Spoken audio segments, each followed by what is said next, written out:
Let's go.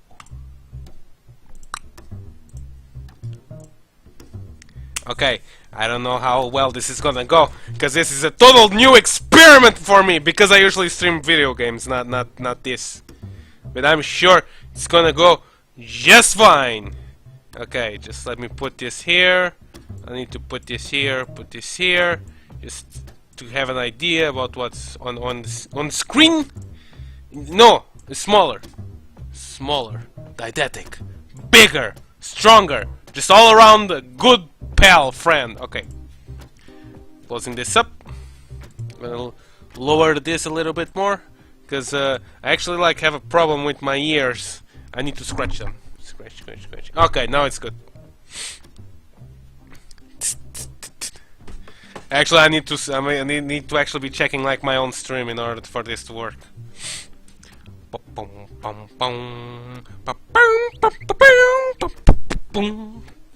I hope I don't get this blocked. Hopefully, nothing bad will come out of this. I think I put it everything on, so we can go with this. It's just a Merry Christmas. I didn't put the Happy New Year because it won't be happy. The Third World War is gonna come, so nothing good is going to happen.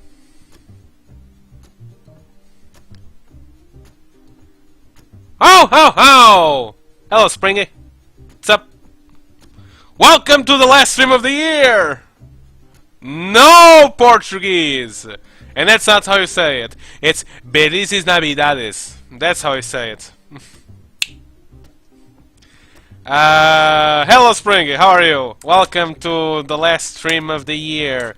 A stream about, tops and whatever. Just gonna wait to see if anyone else shows up. I think that Nero is studying, so it might be just us two together. Fine, thank you. Really excited to share my pics. Well, I'm also excited to share my pics, although my pics are really boring. I just now remember that I forgot to put not my pics, but honorable mentions that I didn't put. But well, I'll just mention them again. It's just honorable mentions, so it doesn't. It's okay, I guess. Actually, I might go take care of that. I'm not gonna take care of that now. I might grab them. I might go and grab them during the stream. Cause it's just I have the images. I just forgot to put them add them. The stream will be exclusively pics. What? So it's just pictures. There is no gameplay. Nothing. It's literally just pictures. I know it's going to be a really boring stream, at least visually. It will be just me talking and you guys looking at this background. Which is not boring at all, because Nero put a lot of effort into doing this one. So yeah. No, it's going to be something really simple. I'm not planning this to be a huge ass thing. I don't have gameplay videos. No, I'm going to play these games in specific. Even though I probably could have gotten footage of all of them, but for that I would have done a top 10 video, and I really hadn't had the time to actually edit the video. In fact, that's why I'm doing this in a streamy way. It's just because oh, I couldn't actually do the video for that I wanted to do, so hey, here's a stream of it. At least it will be in high quality. Alright, yeah, it's a stream podcast. Honestly, it is a stream podcast. It will just have images and nothing else. It's really simple. Yeah, I just wanted to do this again because oh, I wanted to do the video, but I couldn't do it. It's impossible. I can't do it. I'm trying to get the strength to actually start working for the doctorship, which I technically already started. It's not like I haven't read some stuff, but actually putting it in words, I haven't started doing it, so much less actually doing a video. I even playing is is being an obstacle, so yeah. Before we start, thoughts on the new Sonic Mania short? I really enjoyed it, but I think that's not saying much because I enjoyed every single Sonic short. So yeah, I think Tyson's, I think it's Tyson. Tyson's crew is really good at doing like the Sonic shorts. I think they capture exactly what Sonic should have been from the beginning. You know, like it's just that at some point, I think like during like the Sonic.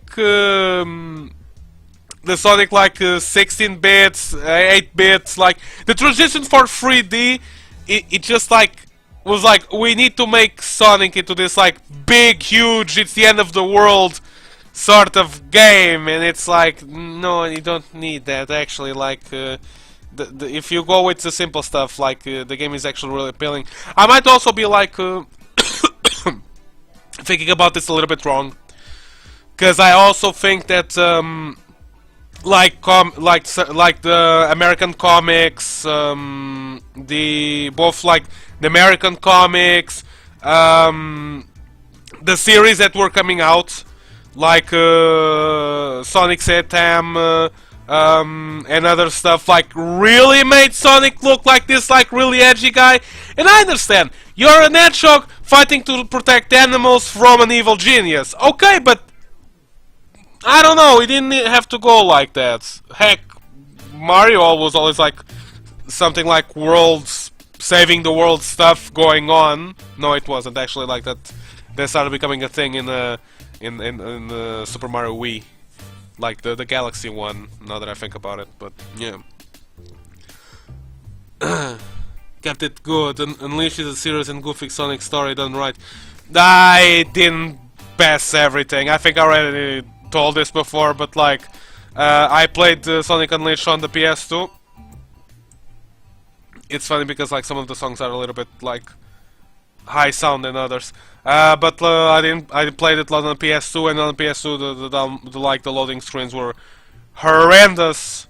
So yeah, that's why when people talked about like, oh, the loading screens in Sonic 06, and I was like, the loading screens on Sonic Unleashed for the PS2, man.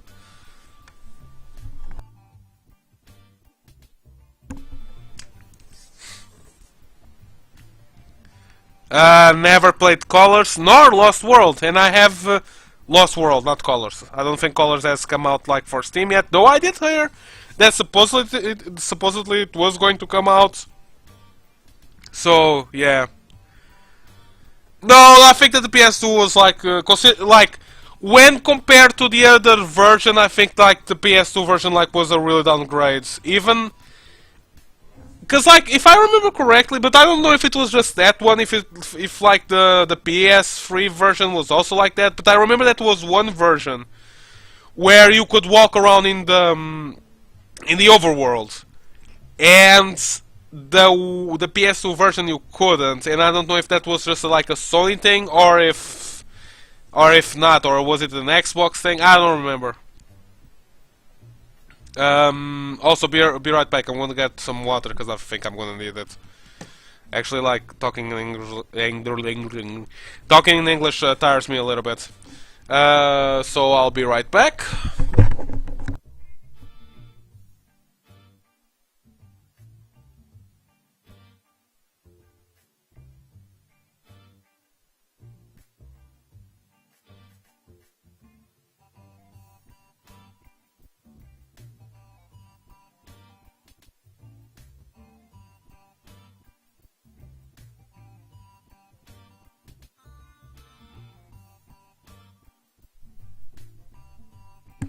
And we are back. I hope I don't get copyrighted by these songs.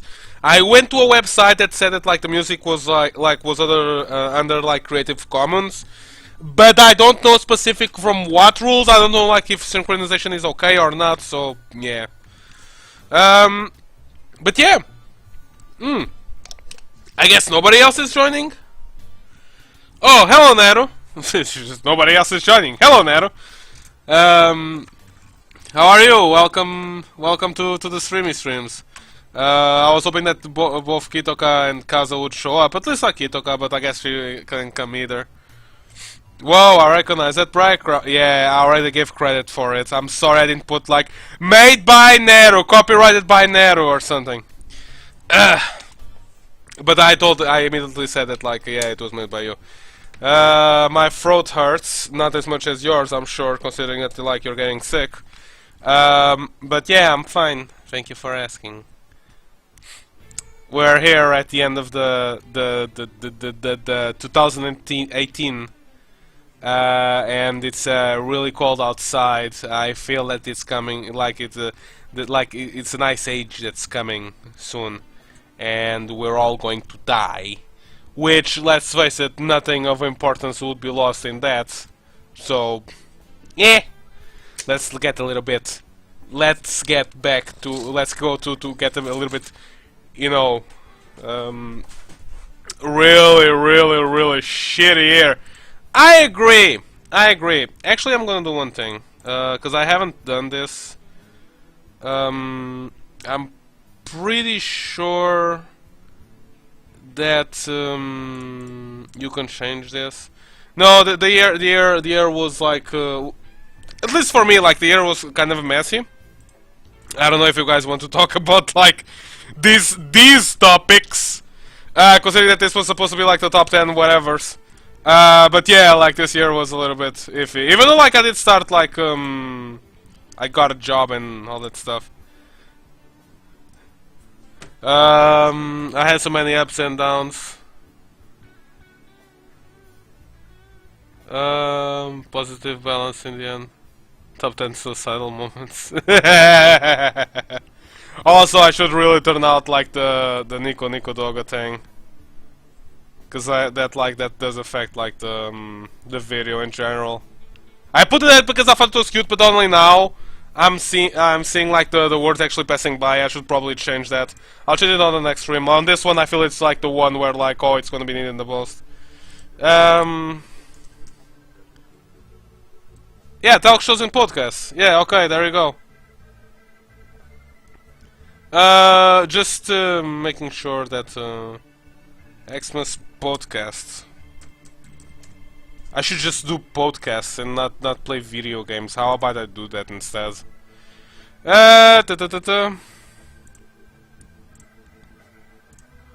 Look, it's oh shit! It's Ark! Oh shit! Ark has come to bless our stream! Holy shit! Dude, bro, how's it going? Welcome to the stream! We're going to be talking about the top 10 whatevers. Dude, how is it going? How have you been? I hope everything's good. It's a podcast. Nothing relevant will be said in this stream. The stream was blessed. Okay, well, I guess if Ark is here, I can finally start the stream, because I don't need any more ignition for that fire. You know what I'm saying? Know what I'm saying? I don't know anything about car engines. I'm a podcast guy. Well, that's what you're gonna get here. Honestly, like, it wasn't... Honestly, like, I was thinking... About 6 months ago...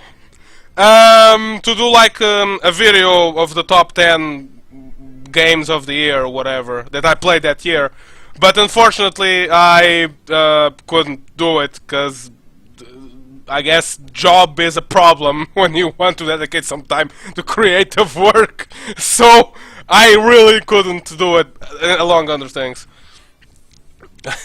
My smooth voice, oh. You know, like I'm not as, you know, I don't have such a sexy voice as Chaos, but I'll try my best to keep it, you know, like calm and sexy. Just for you, Ark.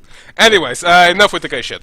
So yeah, like I wanted to do the top 10 video, but I couldn't do it. So I was like, okay, what am I going to do with this?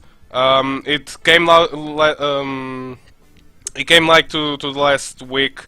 And I was like, okay, I have time for one more stream before the year ends. Why don't I just do like a podcast talking about like the favorite games that I played this year? Not the games that came out this year, the games that I played this year. Cause you know, like I don't usually play games that came out on the same year. Ever, with some exceptions that you will see like during the stream. Anyways. Why don't we just like start this up? I think yeah, we can do it. We've been talking for quite a little bit. So like before like we start, I just want to say welcome to the stream, Mark. Welcome to String Nero Springy. Let's give start to this wonderful stream. Okay, so I'm going to start with the list about my top 10, because this is going to be a free list. It's going to be my favorite games that I played during 2018, my top 10 mobile games that I played during 2018, and finally my top 5, not top 10, top 5, my top 5 most wanted games for 2019, the ones that are going to come out, that have been announced that are going to come out. So, let's start with number 10. Number 10 is actually a tie, because, yeah, I can't keep concession, like, during this time. No, but the number 10 is going to be 2 of them. The first one is Mad Games Tycoon. This is one of those games that I started playing right at the beginning of the year. Which is a game where you develop video games. Well, of course we're gonna start with this one, because it's a stream about video games. So why not start with a game, like a game about making games? Actually, no, like fucking. Starting with the tie. Yeah, alright, fucked up. Thank you. Anyways, Mad Game Tycoon was a game that I started playing at the beginning of the year. You start up like with one guy on a tiny room building a game, then you get more guys in to make more games, and the game is actually like really fun, because you start developing like all these rooms like for publicity, for producing. You can actually become a producer, and like not make any games whatsoever, just like publisher, not producer, a publisher. And people just come to you and they're like, oh, we want you to publish our game, and you're like, yeah, cool. You actually have they actually have like different times where you can start your game, which is like you can start it like at the end of like I think it's like the 80s, 70s, 80s, I think the 80s. And you have like all these consoles that are coming out, like all different shit, and you start producing for them. You can start a little bit like during more like the PlayStation time. Obviously, like the real names are never used at that time, but you can understand what it is. There's a, I don't know, a Domodor 64 or something like that. You know, like games that are names that are changed. Or you can start at the end, like already like during like the digital game phase, which is like the hardest time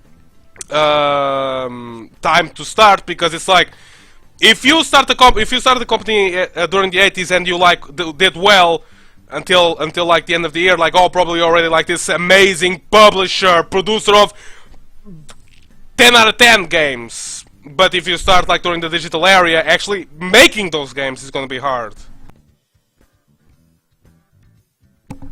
So yeah, there's a lot of stuff that you can do.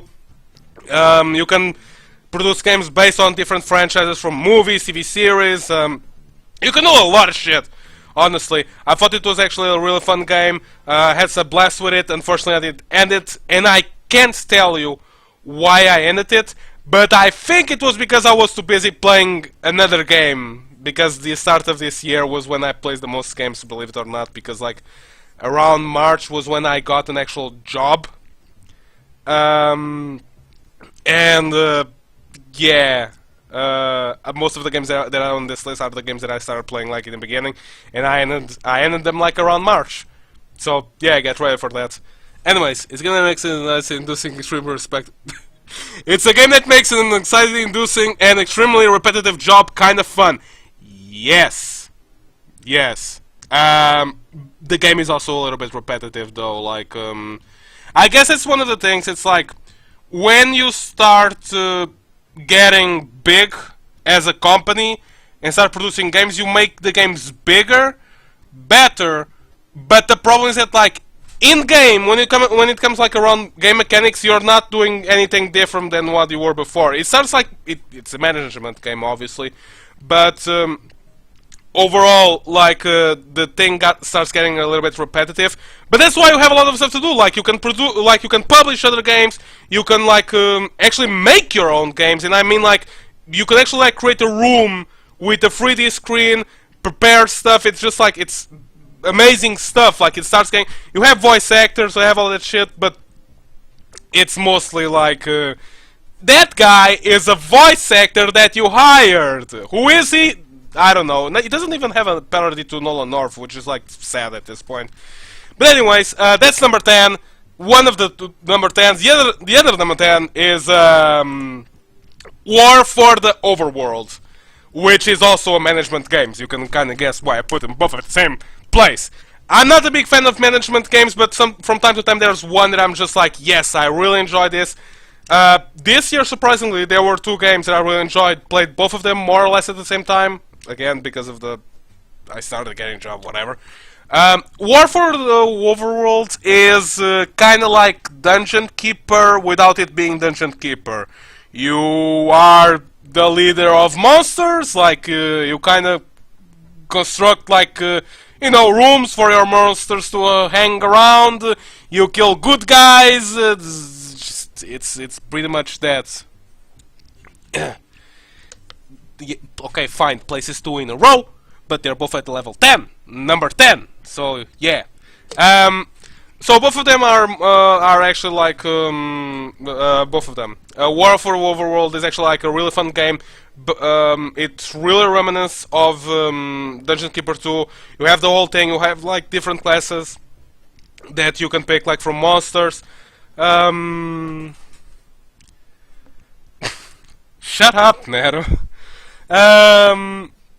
You have like wizards that do magic, explore spells for you to use. You have, I don't know, trolls that build like traps for soldiers to come. The game in itself is actually really fun, but there are 2 huge problems with it. The first one being that, like, for starters, the game is actually really short. After like 3 hours, 4 hours of playing, I was already like more than half of the game.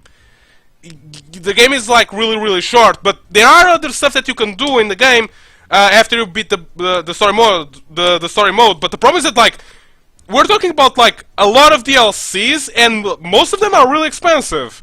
So it's like I like this game, but not enough to actually like go ahead and buy the DLCs. So take that as you will.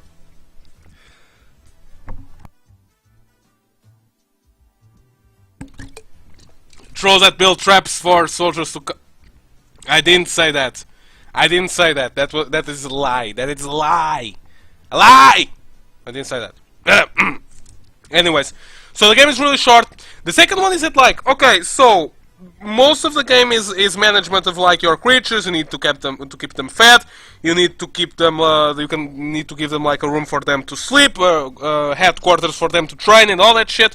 You kill good guys, but this game introduces an aspect which is like kind of like boss monsters. So like you can kind of summon like a super ultra monster that you can control and never dies.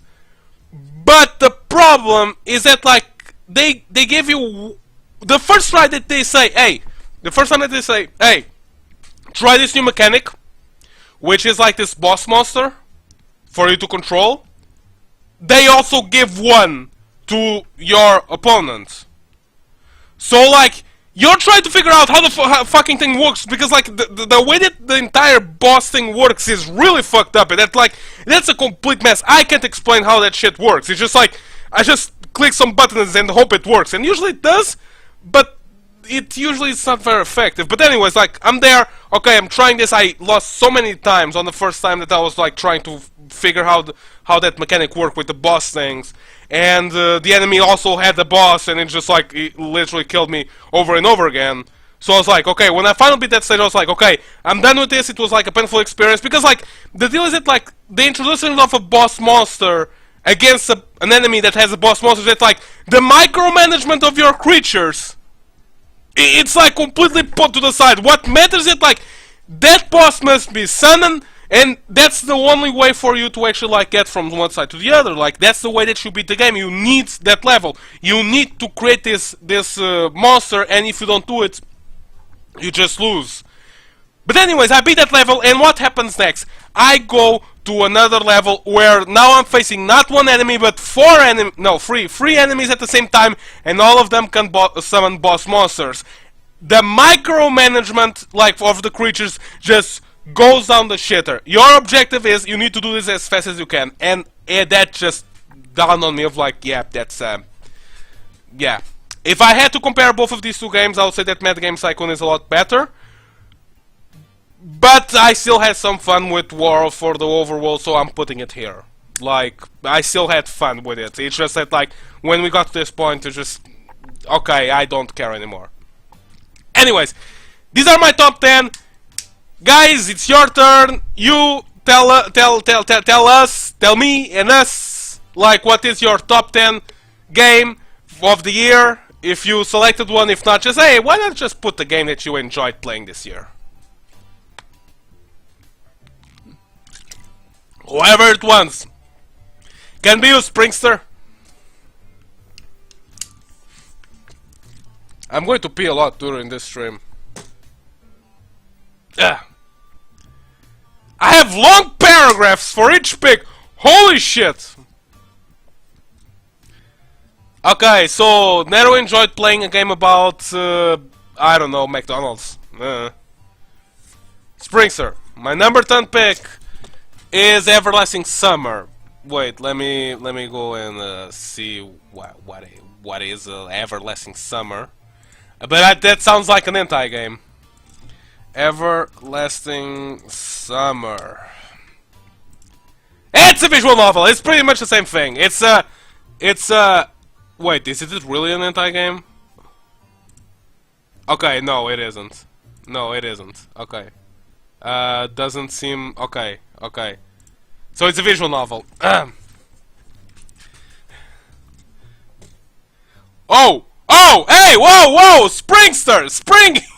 Bro! Calm down! Calm down! Calm down! Calm down! Okay? Okay. Holy shit! I thought I talked a lot. Okay. So, The Everlasting Summer is a free visual novel dating sim on Steam. Because of course it is. There has been so many of those during this year. You play as Simon. I don't know which reference to make, to Simon or to, you know, a Russian needs, and he's from Russia. In the present day, or at least in 2013, that somehow gets transported to pioneer camp in the 70s, 80s via bus. He just went on a bus and just got there. Okay. There, it's the standard meet and fall in love with pretty anime girls trope that reside and spend the summer in the camp while uncovering the truth behind it all or find a way to get back home. Why are you a Russian neat? That's the one part that I'm really surprised. Okay, while most girls you meet are the standard waifu trope, shy, hardcore, bubbly, idiot, cheerful, yes, there is like the generic stuff. They are still fun characters for the most part, but the mystery is definitely the highlight. Presentation, Presentation, music, speaking is great, as some of the background looks extremely detailed, and the music tracks are really catchy. Okay, it's like the ones that I'm putting right now. I like the main character, since he is a shut-in roaming now a very open world and social environment. That's usually how it goes, because we need to give that major power to the otakus, yo! They're the main shit! Real life doesn't work like that, unfortunately. In social environment, it's interesting to see how he interacts with other characters and their crazy shenanigans, and the game gives him some room to develop, even if it is only slightly at times. Some routes do take interesting turns when it comes to storytelling, and some scenes are very suspenseful. Right of a horror story, no jump scares. Okay. Well, I mean, I guess you go back in time, right, or something like that. Okay. Some routes do make some interesting turns when it comes to storytelling, and some scenes are very suspenseful. Right over, okay. And there's a ton of references to Russian and communist culture. It's a fun read. That's how you do it. Thank you, Namizake. Pokemon Ultra Moon, pretty dope. They changed the gym leader scheme, which is refreshing, and you don't have to use HMs. That's probably the best thing. They just give you Charizard to fly, Lapras to surf, Towers to break rocks. It's a good game. Funny how all of the SU Pokemon X and Y is the one I like less. I stopped playing Pokemon after Pokemon Pearl because I was really disappointed that you can only catch Ponytas as fire Pokemons in that game, or the monkey in the beginning. Namisake. Namisake, please. We're going. It's not.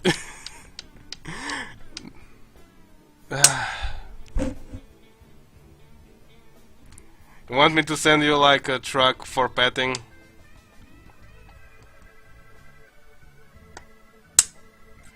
Anyways, okay, so we have Everlasting Summer.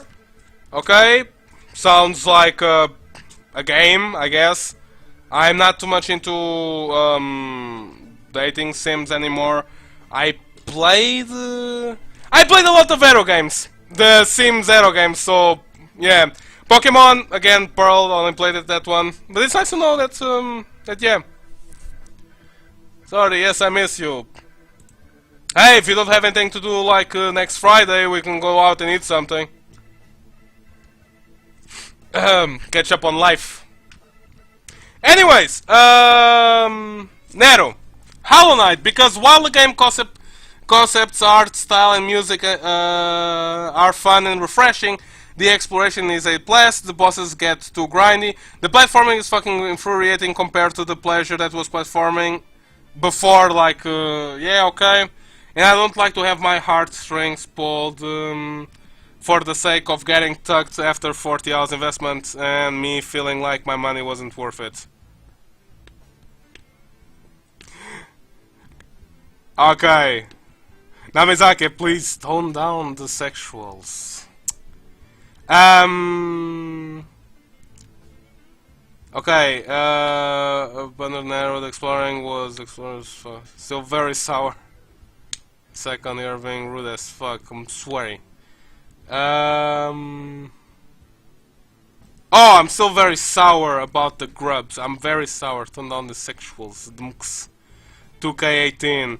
Okay, so we have Hollow Knight, Pokemon, and Everlasting Everlasting Summer. Everlasting Summer, right? Everlasting Summer, isn't there like an actual movie about it? Or am I thinking about something else? I don't know, I feel it like that sounds like an anime like movie title. Endless Summer? I'm thinking about the Endless Summer. That one exists. I never saw it, but I'm pretty sure that was an Endless Summer thing. Like, right? I'm not making any mistakes. That was an anime thing, wasn't it? Endless Summer. Pretty sure. Oh. Oh! Oh shit! Please don't search it! Don't search it! No, that was it's a music record, right? The Space Gallery. It's in search of the perfect way. Maybe it's a movie, it's not an anime. Never mind, don't search about it, believe me, it's not worth it. Anyways, we had number 10, we need to keep on this stuff on going, and let's go! Okay, game number 9, Dragon Ball Fighters. Okay, so this is my number 9 game of the year. I actually got this down. I got the Dragon Ball Fighters around the time when I was already working. I really wanted to play it, try it out. So yeah, this is like probably, I think, the only game that actually came out in 2018 that is on my list. I'm not very keen in fighting games, but hell, I'm really keen in Dragon Ball, so I had to buy it. Ark will tell me that this is probably not the best choice, that I bought it for PC, but hey, I didn't have much intention to play it online to begin with. I just wanted to play like a fighting game on my own. I really enjoyed it. Again, I didn't finish the game, just got distracted with other stuff. Mainly what? Mainly, I don't know. But I just got distracted, but I actually like still pretty got like the hero's story. I didn't do the villain side. I did some challenges. I really enjoyed it. My team is Yamcha, Tien, and Adult Gohan. I really enjoyed that. I don't have any brute guy in my team because I didn't play enough for it like to actually get to that point. But yeah, honestly, I love this game. It's really pretty. It's responsive as fuck. I don't know anything about fighting games, and I found it was really easy to pick up and just like go ahead and do it. Just like have fun with it. You know, like it's I only know how to do the basics, like you know, like quarter circle front, quarter circle back, and stuff like that. And yeah. The view that you were cool with me, and honestly, I did not enjoy that. Definitely, I did not deserve us. For so goodbye. Okay, okay, we'll talk later, Namizaki. Thank you for coming. As I was saying, like, so like it was really fun. It's actually like a really fun game, and yeah, overall, like,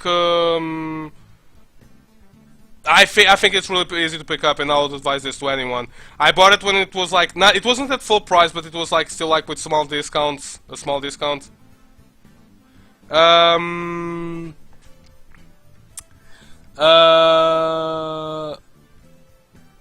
you can probably get it at like 75% of discount, so like I would advise it if you don't have it, honestly. I think it's a really great game. It's really visual appealing, and yeah. Anyways, I think that's number 9. I honestly don't have much to add to this. The story didn't make anything for me. I couldn't care less about the story. I love the characters' interactions, some of the characters' interactions, and yeah. So, Springy, let's go! And Nero wants to fuck the new android. Okay, The Witcher's House, a free RPG Maker horror game. I actually know this one, with a remake on Steam. Oh, it's actually a remake on Steam. I thought it was actually the original one. Okay. Well, I don't care far in order to watch a walkthrough to see the end. I did enjoy the simplicity of it. It plays Viola. I really like that name. Roaming around the witch's house. This game shines for me in the same way that FNAF did. Simple gameplay with jump scares to get you in a horror mood that admittedly can get tiring after a while, whilst having a very deep, interesting lore, in my opinion. The ending of this game without getting. I'm assuming that you're still going to continue.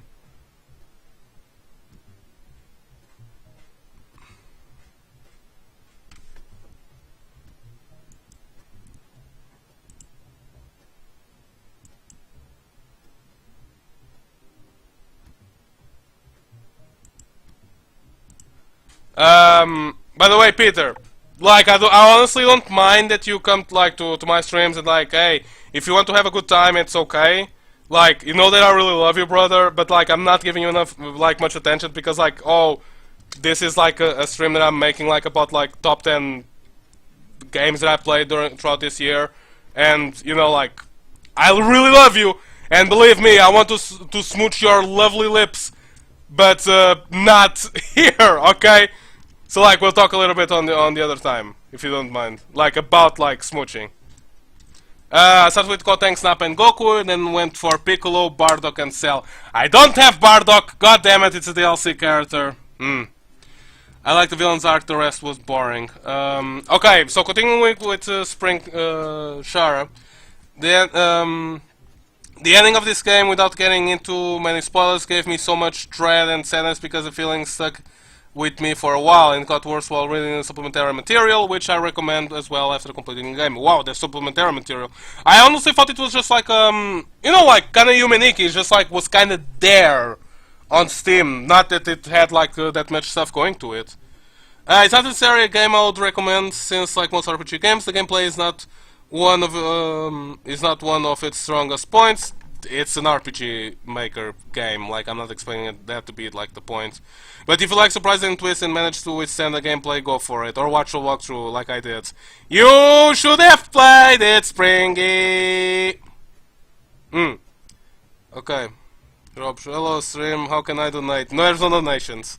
Send money to my PayPal, sure, buy PUBG, install it, become a man, easy, simple. PUBG streams 13 plus, we can say fuck once! I should apply that rule. Okay, so what about you, Nero? Do you have any ones that you want to add up? Or you, Ark? If you have like any other games. Hey, that doesn't need to be a top 10, like not all, we don't have like, most of us haven't played like 10 games throughout like the year.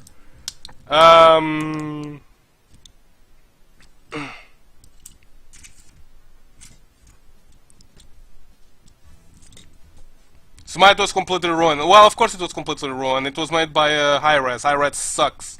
Paladins was ruined. Yeah, because the game, the developers can't program stuff. That's the problem. They have cool concepts. They put them on paper and then like what? Fix them? No, no, no, no. Everything is perfect the way it is. Should have seen how Paladin turned out. Hey, I did play it for a while, but then it got too spooky, right, Springy?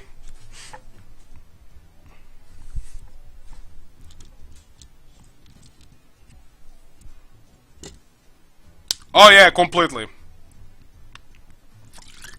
Then again, I did get tired of Paladin, so... Maybe freaking Bear and Spy... Maybe... Far Cry Blood Dragon! Because I started in normal difficulty and weird flex, but okay. It was way too easy for me and I got bored. And the game keeps having a red and green layout that gets a bit annoying after a while, but the main character is way too good for my life and him... good for my life, and him and Doom Guy should have a beer. I agree. Far Cry, I also know what that game is. Don't have any interest in playing it. It's nice when people actually start talking about like games that I know and I can actually commentate on them. I don't find it very interesting. The same way that I don't particularly found Doom that interesting. I got the joke immediately at the beginning, of the game, and I only played it on the stream. I never touched it again because, god damn it, what's with hardcore badass games and just red lights everywhere? It's hurts my eyes, man. I can share more. I have tried the Zelda for Nintendo Switch. That's all, I guess. Hey, did say if that's what you play. I was completely addicted to Team Fortress 2 until a while ago, so hey, we all have that one game that's this is the only thing I want to play. Some people it's Counter-Strike, some people it's PUBG, some other people it's Fortnite, some other people it's CF2, so yeah. God of War was interesting and moving to Nordic mythology was interesting even though it could be better accomplished. Hey, it still got Game of the Year, so... But I do agree with you. I think that they really toned out the hardcore stuff, but that's what the creator wanted. I have nothing against the guy. So, yeah. I'm actually going to try to get a PS3 just for search for it. Anyways, okay, so moving on, Ark, I don't feel that you want to add anything, so we'll just add on for the next game. Just hello, keep miss FPSs. Okay, so let's go ahead. And I know Team Fortress 2, if you don't you're not going to you need at least 1,000 hours to actually get some tiny enjoyment out of it, and even then.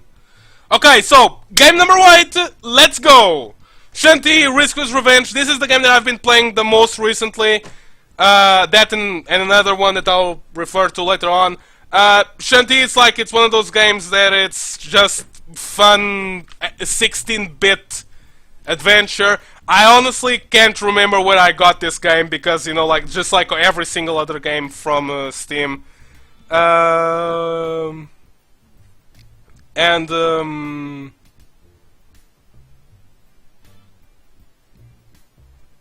Number 8. Nero, shut up.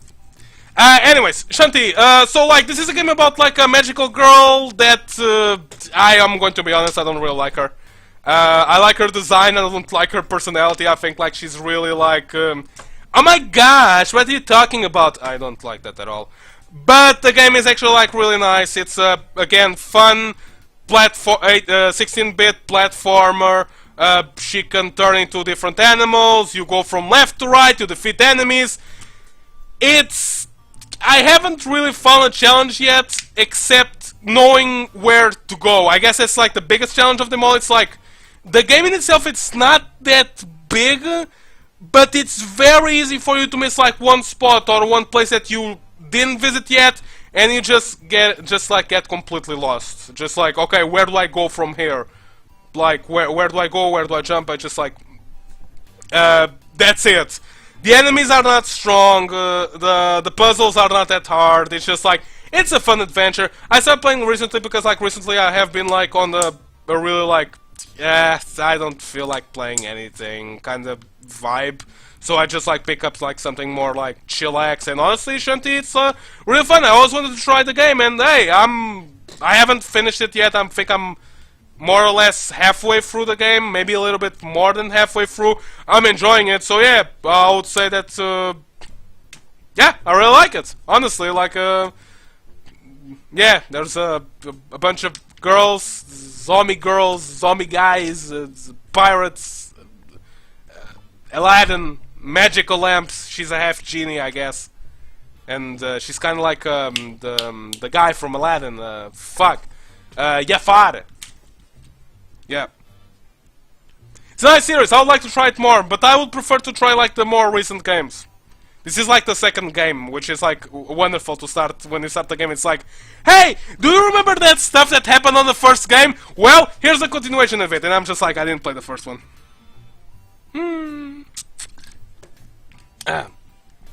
Way forward never misses. Okay. It's a nice series. Way forward never misses. Honestly, I really enjoy like their style. Like if we're gonna go with that, like I enjoy the style. Again, like I would love to try the newer games. I feel that because like this is like again this is like the second game from what I understood. So like I'm pretty sure that the newer games are even better. Hey, if you have more games like to put it out. Springy, bring them in, please. Bring like your top. Don't worry about it.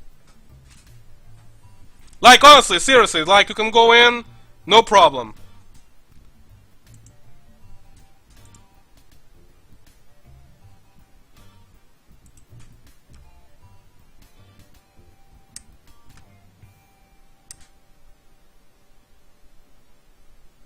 Okay.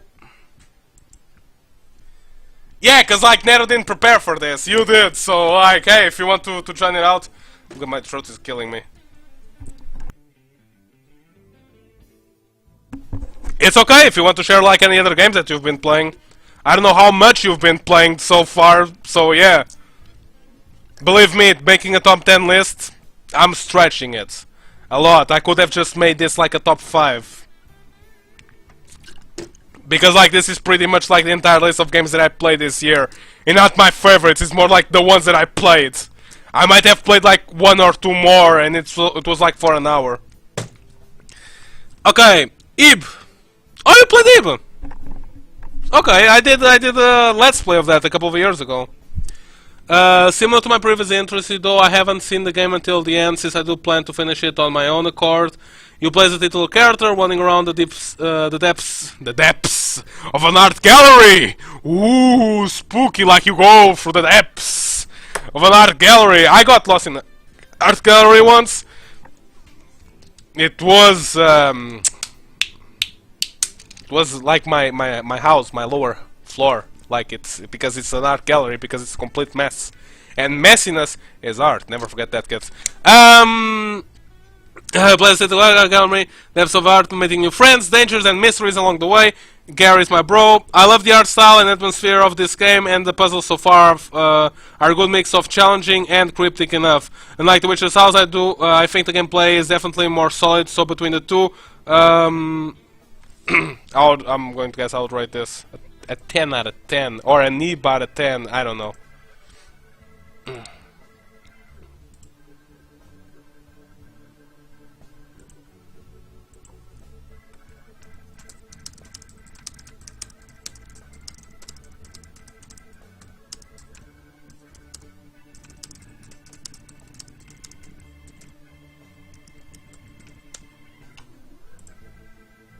Okay. Okay, I would recommend it first, plus another option and it's free. See the trend. I didn't actually know that it was free. I thought it like from like games like Humaniki, The Witcher's House, which I remember it was free. I thought that it was the one that you actually had to play like play. You had you actually had to pay about like free like $3.99 or $6.99 or something like that. I thought it was actually like paid. From me, like before proceeding to Nero, from me, I actually made let's play of that game. I loved it. It's like from the RPGs that I played, I think like it's the more solid one. Gary is a great guy. You have like a jack shit ton of endings, like millions of endings. It's something like completely like astonishing, because every single thing that you do, it's like it's affects the ending that you're going to get. So like you have a lot of stuff to where to go to. I think it has like a great story. Overall, I loved it. Yeah, it's one of those that I would actually recommend for people that want to like RPGs of this style. I also think the in terms of scariness, I think you have a mixture of like something that's scary with something that's like weird, which is like good because it's like it's not overly scary, but at the same time it's not. It's just like spooky enough to keep you on your toes, in my opinion. But like I'm a pussy, so what do I know? Monster Hunter Worlds, not only for the sentimental Monster Hunter Worlds, not only for the sentimental value, but because it was a birthday gift. But overall, the game is fun, and I love the monster designs and the different outfits and everything. It's a bit too complex for me to just jump in, and I haven't been having a time to explore it a lot more. Obviously, because like we've been working, and the bosses take a bit too long to kill. To be honest, it gets annoying just button mashing for solid 15 minutes rather than trying to be strategic, at least in the beginning stages where I'm stuck in. You know what's that called? Actually knowing how to play Dark Souls, because in Dark Souls you need to be strategic. Also pretty much everything goes on one hit. I guess that's what I'm trying to get at here. I never played Monster Hunter, unlike Nero. I don't have any intentions on getting like the game that soon. I would love to try it. I would love to try the game, honestly. But yeah, like I don't I don't particularly have like a specific interest in this game. I understand the appeal, and from what I've seen the images, it looks nice. But at the same time, I guess I'm a little bit fed up with Dark Souls, so like I don't want to play a game that's just like roll and dodge, roll, attack, dodge, roll, attack. So might be that, or just like the series in itself. There's something that I just don't find it as appealing. I don't know why, honestly. Can turn to you and say that. Well, why is that? Anyways, okay. So this is number 8. We're going to keep on going. Ark, if you ever like want to join in, like and just like have one. It's not like the way more difficult to master in my opinion. That makes fed up with Dark Souls. What? Believe me, if you knew what I played mostly this year, you'll be surprised. Actually, we're gonna get to that. With all the Stephen was okay, fine, I'm not fed up! Dark Souls is the only game for me, shut up! Leave my baby alone!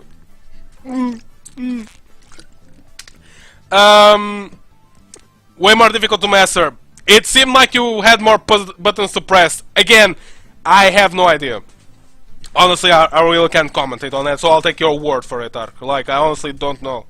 I would love to try it, and I'm pretty sure eventually at some point I will play it, but right now it's not on my list of priorities. My list of priorities will come later on. But for now, let's pass to the next game, which is Rayman Origins! Rayman Origins is the game that you should be playing if you're playing a co-op game. This masterpiece! I love this game. Honestly, I really love Rayman Origins. I never played Legends, I only played Origins, and I honestly love this game. If you want to play a platformer in co-op, this game is great, it's fantastic. I have lots of fun with it. Then again, like, I never played Legends, but I played it like with Nero, so like it's always that thing of like, yeah. But honestly, I love this game. I think that the designs are great. I think it's really fun. It's goofy. It's really goofy, but at the same time, yeah. And another Monster Hunter requires a big investment to be enjoyable. Again, personal taste. Okay. Honestly, like, I really like the characters, I really like everything about this game when it comes, like, to platforming.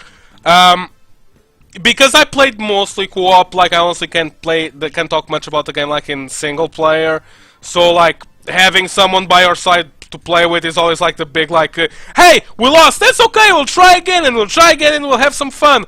it can get tiring, but it only gets tiring because it's like, oh, you've been playing like for 1 hour, 2 hours or something, and then it's like, I guess you stop, and that's it. I guess I played Legend because it was free. It was free on PS4, and is indeed extremely well made, and those rhythm levels were amazing. The music is fantastic. In this game, I don't know if the Legends is also like there are some levels like this, but like there are some levels in Rayman Origins where you're chasing after like a chest. It's just like, I think it's like extra challenges like to the game.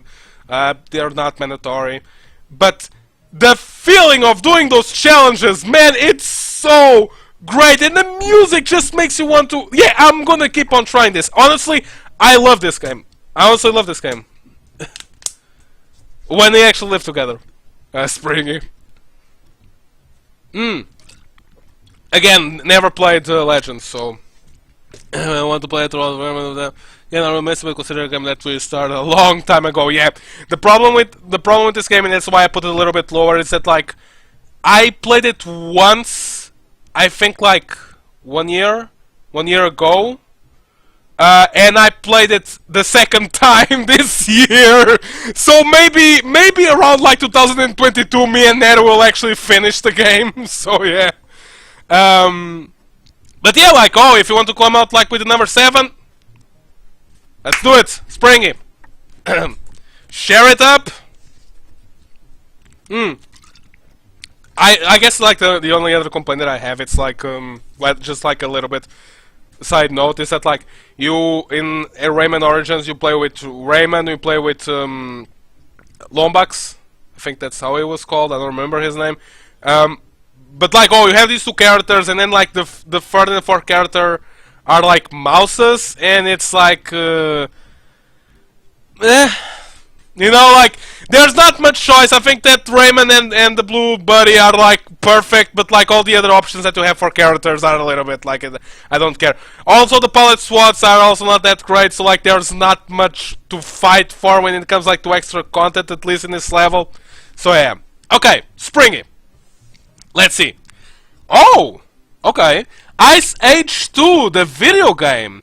Normally licensed video games based on popular movie, books, cartoons, animes tend to have a bad reputation. That is indeed true, unless you're living in the 90s. Because like, that shit, man, some of the games for Sega Mega Drive, SNES, and all those consoles like that were licensed were great. Which is understandable, considering some of the unfinished and rushed products in this category. But I would argue some are legit good games, nothing spectacular but still enjoyable, and this is one of them. It's a game from my childhood, so I might be a tiny bit biased, okay? That's okay. It's a standard 3D platformer where you play as Kratos, the saber-toothed squirrel. I think you skipped something from Ice Age. In some stages you go from point A and from point B, while in others you need to collect a specific number of Huzzlers to proceed, giving a slight Banjo-Kazooie, Jack and Dexter vibe. Okay. While the stages are very boxy in and confined, they are still impressive looking for that time and managed to give life to the world of Ice Age, considering it's 2006 and it's a licensed game. Don't worry, it's 2006. Sonic 06 came out. Every game that came out in 2006 is forgiven. Don't worry.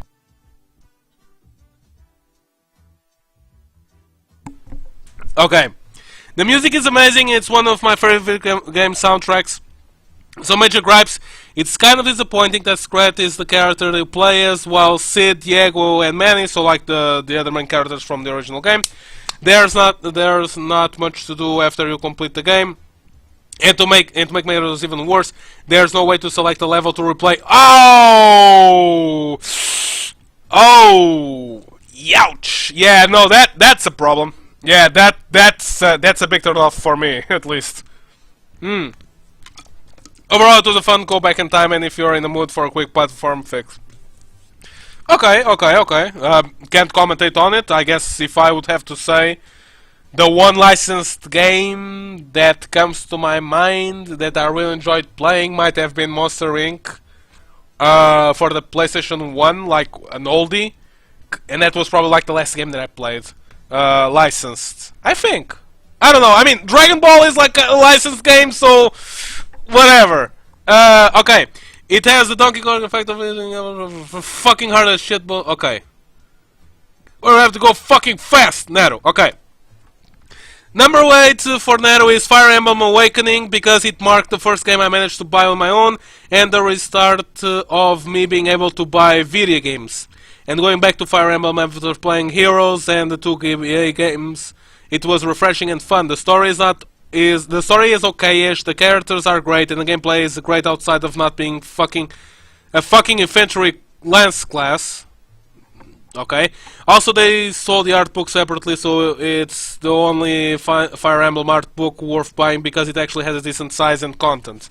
Okay. I actually, the whole like art book thing. I'm sorry, I'm focusing on this, but like I know nothing of Fire Emblem. I just know Chrome is a cool dad, and that's all I know. The whole art book thing, yeah. When Sonic Mania was introduced, like came out, and I bought it, I was like, oh, it comes with an art book. And then I got it, I saw the art book, and man, was I disappointed. That is not the art book. This is like a collection of the best drawings. That's it. Okay, yeah, that's the only thing I know about Fire Emblem. Honestly, that is the only thing I know about Fire Emblem. I know it's a big franchise, and I think they have way too many characters on Smash. If I might, you know, like if I can get talk about that.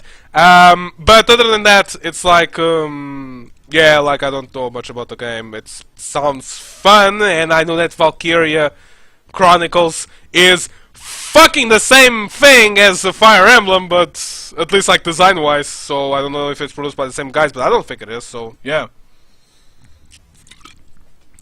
Oh, just best Fire Emblem daddy. Oh, just you wait, Demix. I don't know. I see him tagged alongside Bowser, so for me, in my list, he is cool. Looks are worth it. I will prefer when they do separate the publishing with the actual good publisher. I agree.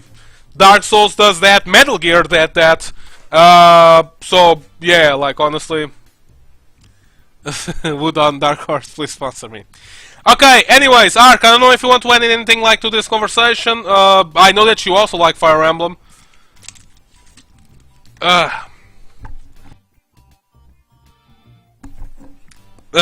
Honestly, like, it's one of those games that I don't even care about trying. I might try it, but it's only because Nero will lend me the game. That's about it.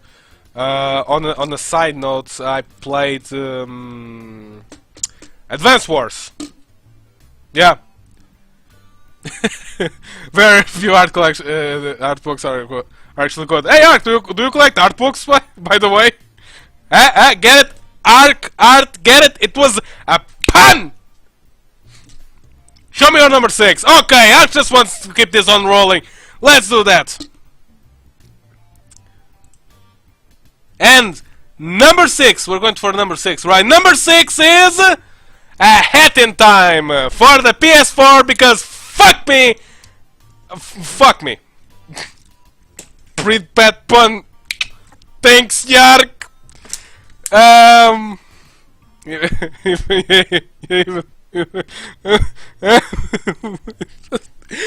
was just a joke. Fuck you guys. Yeah, Hat in Time. Honestly, I don't know what to say about this game. Ahead in Time was like one of those games that I wanted to buy since last year. I wanted to get like I wanted to buy last year, but I didn't because I was waiting for them to put the game on the PS4. And once they did, and like a reasonable discount came, I bought the game. And I was like, yeah, I'm happy. But then they announced that there's only going to be DLCs apparently for the PC version of the game, which I'm like, really? Okay. But anyways, let's talk about the actual game because that's what's important. No,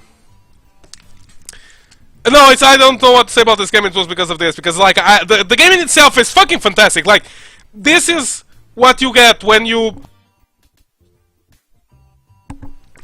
grab Super Mario Sunshine, the mechanics of Super Mario Sunshine. You take out like the sludge, like the water thingy, and you make a game based but with those mechanics. Like, it controls well, It's extremely cute. It's funny. Well, not intensively funny, but it's charming. I honestly wanted to try like a game that was like kind of like Mario-ish, but without being Mario for quite a long time. Yooka-Laylee was a game that I wanted to try, but it seems a little bit too dull. This came out. This showed up instead, and I was like, honestly, I want to try it. And you know what's the deal? Is it like, even though like this game is really cutesy, honestly, the game is really challenging. It's like it has a fair balance of challenges. It's not like overly like, oh man, you need to be precise with your jumping and stuff like that. It's a platformer. I don't know if I made that clear, but like it's a 3D platformer, where you collect, well, hourglasses. I guess it's the stars in Super Mario. Honestly, each planet, or let's say world, has like you can collect like about like 5 of them. They're not like in a overworld. Like the planet in itself has a overworld, but like you have missions, and each mission like corresponds to one of these hourglasses, and you need to go and grab it. Even though you can deviate from the track that you have. Like I was saying, like there's like some good level of challenge when it comes like to the platforming parts. Nothing too over the board. The bosses are great. They're actually like really fun. And yeah, it's a game that I haven't finished playing because I'm like, I wasted my money on this game, and now that there's not going to be a DLC on it, so that makes me a little bit sad. He says. The story is just like this alien is a girl that apparently like she's able to control time or something along those lines. Italian mafioso or Russian mafioso, I don't know. Like someone from the mafia just like ends up landing on her ship, breaks the window of her spaceship, and the hourglasses just like scatter all over the fucking space. I can't make this shit up. But what's important is that like in her room she has like this ball pit, like a pit with balls, and she has a plank, and you can jump on the plank into the ball pit, and it's wonderful. It's a great game. Why isn't the DLC coming to PS4, man? I'm sad. Guys, if you want to bring out the next games in the chat, please do, cause man, talking about this game makes me sad. Top favorite games of 2018. This game makes me sad. Oh, well, I was not expecting this. So, God of War 2018, Springy. Wow. Now, a little, okay. Now, a title that vast majority of people actually know and care about. I don't. See, I just contradicted your own affirmation. Your entire test was just denied. Okay, but seriously, like Entry Summer in 8, I only played a portion of it because my brand new PS4 quickly became a time sinker for another game, which will come up later on, I'm sure. From the little that I've played, however, I can say this game is huge, both in the story and presentation. Even in the first 15 to 30 minutes, you get the sense the relationship between Kratos and his son is very well made, with plenty of room to grow, and it's definitely the aspect that I care the most about the story. Also, it feels like it was like the part where they invested more time, so yeah. Presentation-wise, it's fantastic. You can tell the developers and designers really try their best to portray a big and intimidating world. Or intimate world, I don't know. Gameplay-wise, it's functional and fun, and that's the most important, but I don't know, it feels like the typical standard action-adventure game without much fluff to distinguish it from itself from the others. Like Ib, I do plan to continue this game, so until then I say I'm enjoying it. I never played God of War game. No, that's another lie. I played the. I actually have it here, on the sides. Funny. The only game that I played from God of War, it's all dusty. It shows how much I care about it. It's God of War: Ghost of Sparta for the PSP, the PSP version, not the one in the collection for the PS3. I enjoyed it, but I didn't think about it, I didn't think much of it. And the deal is that the PS4 version seems to be completely different from every other game. So yeah, I guess yeah, I guess I guess I guess that's it. So Nero, do you have anything to add? Pretty sure she's writing her text. I'm actually going to talk a little bit about God of War while I'm waiting. No, I'm not. No, I'm not. I'm going to talk about what I want to get, which is a PS3. Because I already have a PS4, but my PS3 has a problem, which is like, I tried to, when I was younger and naive, I tried to hack my PS3. It turned out so great that the goddamn thing works, but cannot access get on the internet. I cannot access the PS network, which is not a huge problem because it still plays the games. But it also has another particularity which completely devastates any foundation for me to having that goddamn console, which is randomly erases save files from games that I played, which is not fun at all. It's not fun. It's honestly like it's really frustrating. I had like the Ratchet and Clank game for the first one for the PS3. Like the data got erased.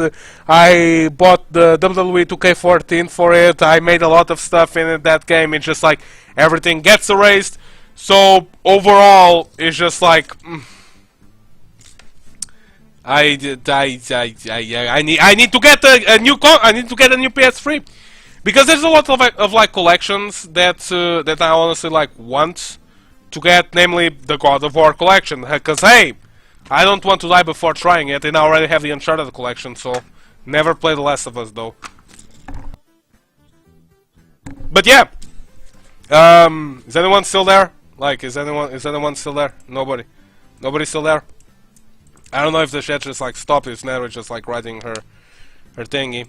I know that Nero supposedly was working, so if she went away, yeah, okay, there you go. About this one, but this is a very down on the list. But Human Fall Flat because it suffered the same problem as Hollow Knight. Very fun experience in the beginning, like really fun. But then at the end it's fucking garbage, and I low-key regret wasting money on it.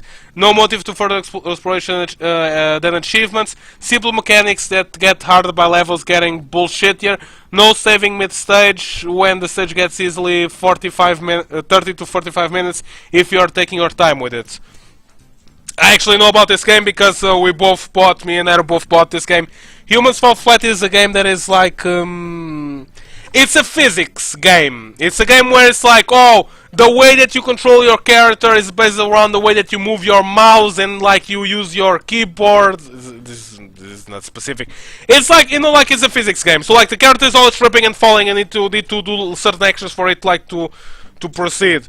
It's a really fun game, but the problem is that like they actually try to make the game hard as stages go on, which is a bad idea because like you're making a game where the fun is like how broken the mechanics are, and you're making the game deliberately hard when the mechanics are already like bad, because that's what makes the game fun. The game is fun because like the physics are like so jiggly wobbly, so you try to make a game hard by making the design of the game really difficult, but not to the difficulty of it's like, oh my god, this is so because it's a deal of like, okay, you have a physics game, so like when you like trip and fall from from a building, a 30-story buildings, because like the physics were bad, you can say, oh, but it's a game design. No, it isn't. You always going to blame it on the physics. I feel that the creator should have just stuck with the whole like, have fun. It's a physics game, whatever. Anyways, let's keep on moving to number 5, and number 5 is going to be Nero is gonna love this. Hollow Knight. I'm gonna put this one here because I actually finished this game in 2019 and not 2018. Even though like I did put an honorable mention on my 2017 videos, I didn't actually finish the game by then. I have now finished it, so like now I have a better opinion about this game. Um, mm. So here's the deal. Nero has a point. This is a game that's like, it's a Metroidvania game. It's a really fun game when you're exploring it. Like, in terms of exploration, this game is fantastic. I loved it, every single bit of it. The environment is charming. The themes are really like immersive. The fighting is grand. I love the mechanics of this game. It's really like, you can like, the game flows really well. It's just like fantastic. It's like, oh, you are a bug, and you go around and you kill undead bugs, and that's it. Although they do try to implement a story, but okay, I'm gonna be straight honest here. Like, the story of Hollow Knight is exactly like the story of Dark Souls. Like, there's nothing to it. What they try to do with Hollow Knight when it comes like to story is precisely what you get with Dark Souls. Is exactly the same idea, just like toned down, but in a wrong way. It's like, the deal is that like you end up. I feel it's like a little bit. It's like a watered down version of Dark Souls when it comes like to to Dark Souls, because it's like it tries to be something grand, while Dark Souls tries to diminish every single accomplishment that you have, like, as much as possible. You don't get any fanfare for anything that you do. And in here, it tries to fanfare a little bit, and I think that's like one of the, when it comes like to story. But okay, so the problem with this game is that like once you get done with the exploration part of the game, when you are done with like with the whole Metroidvania part of the game, you get some challenges. But the problem is that like the challenges are really hard, but they're really hard. They are infuriatingly hard. And it's not the deal of like the game gets progressively harder as you go. It's that like these parts in specific from the later game are really difficult and annoying and a pain to go through.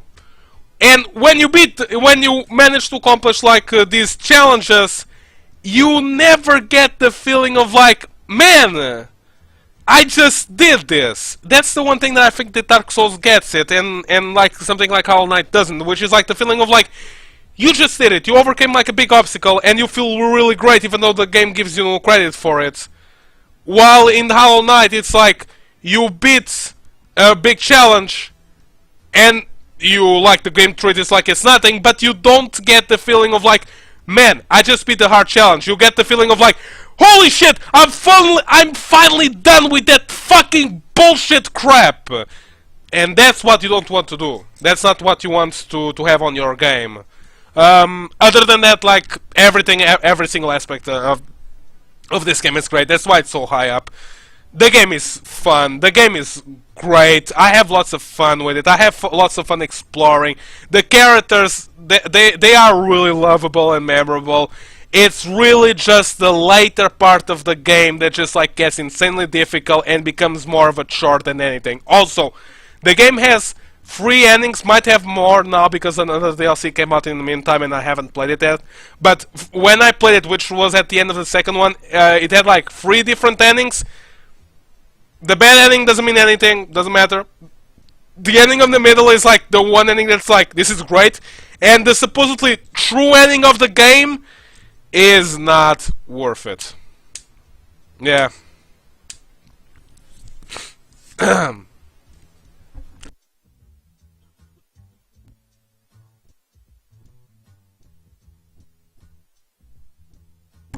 Anyways, guys, if you want to keep up like going with your tiny lists, we can keep on going.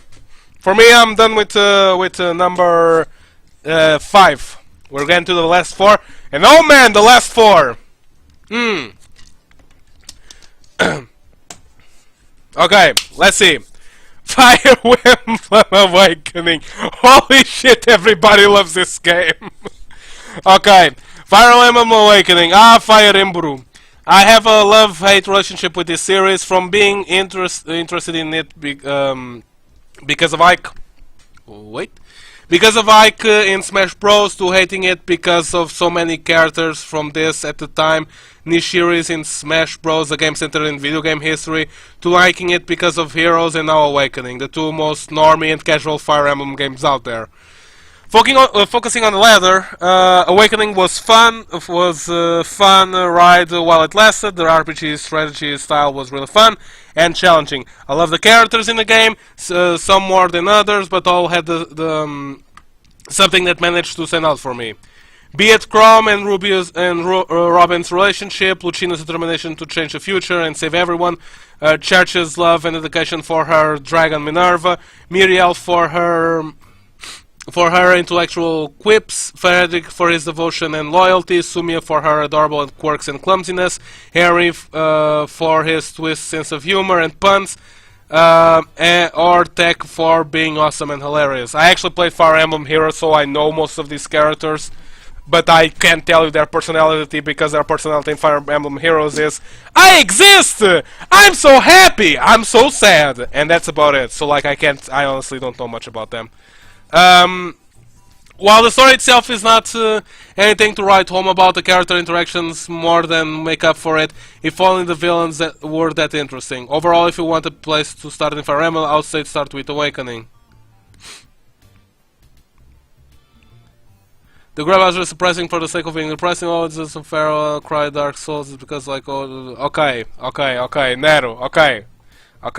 I'll let pisses you off. I'm sorry, I actually had fun with it, even on the hard parts, even though like I feel they weren't as great. I don't hate it as much as you do.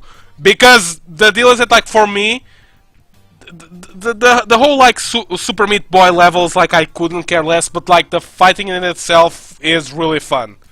I think that the Lord, how was it? It was like the Dark Shadowy Lord of the second DLC.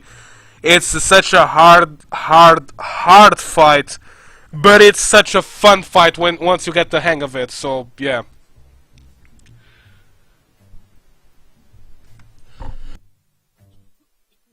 Okay, Nero, calm down. Spring is talking to you. Damn it.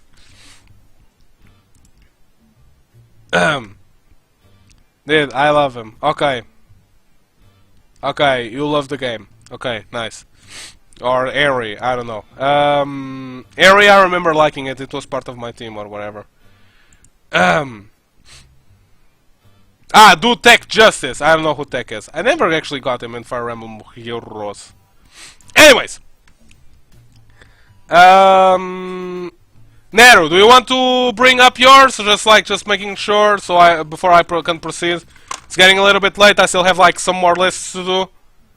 Just a little bit more. Once I get to the mobile games and stuff, like I'm gonna actually make it like a little bit quicker, because I don't think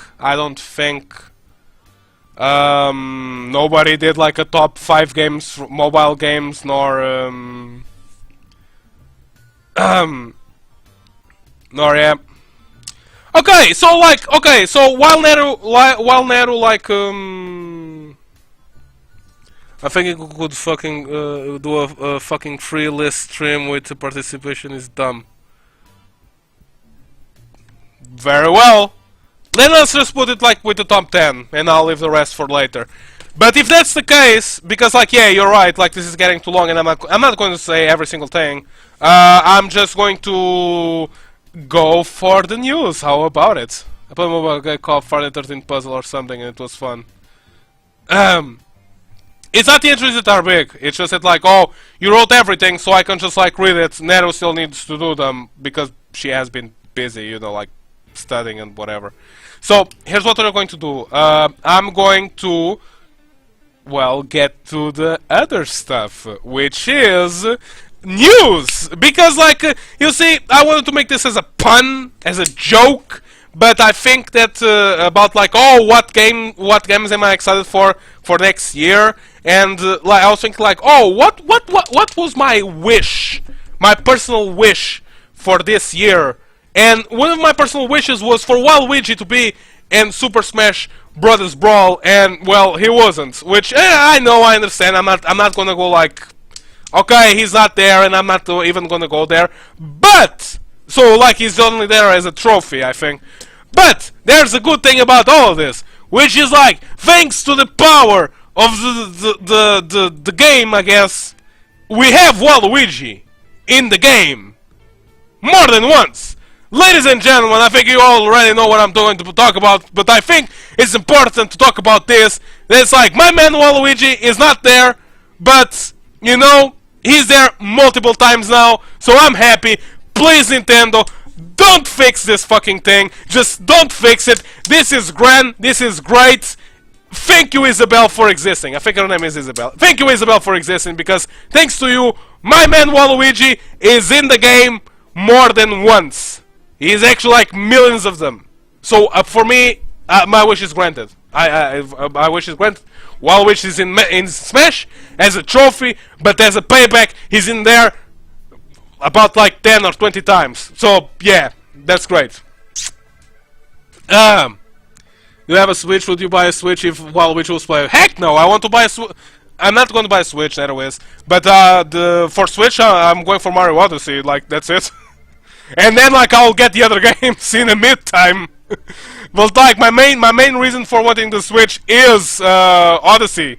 I want to play that game. That game looks really fun. I think I would get at some point Smash, but it's again, it's fighting games is not my stuff. So yeah. Anyways, I think this was game number 5. So let's go back here. Nero. Okay, my number 5 is going to be a bit of a side thing, but I loved Dungeons and Dragons. I always love role-playing in general, and D&D introduces not only a random element that you have to be creative about how to make your character react with dice rolling, and involves an unpredictable element in combat. It's just a fun game to roleplay and always get my creative juice going. Okay, so one thing. The name of the list is like the top games that I played in 2018. D&D is still a game, I'm counting it. Like, I don't care if it's not a video game, I'm still counting it. So, hey! I honestly also like D&D, so I think the whole like random stuff is like a really appealing part of Dungeons and Dragons, so yeah. Each player has 5 others at the same time. Are you going to continue the list? Damix, I'll never play a Smash with played online. Tips Fedora. Yes, I am going to continue the list. There's only 4 more games, and the next one is going to be an obvious one. And yeah, Nero is going to hate me again for this, but there you go.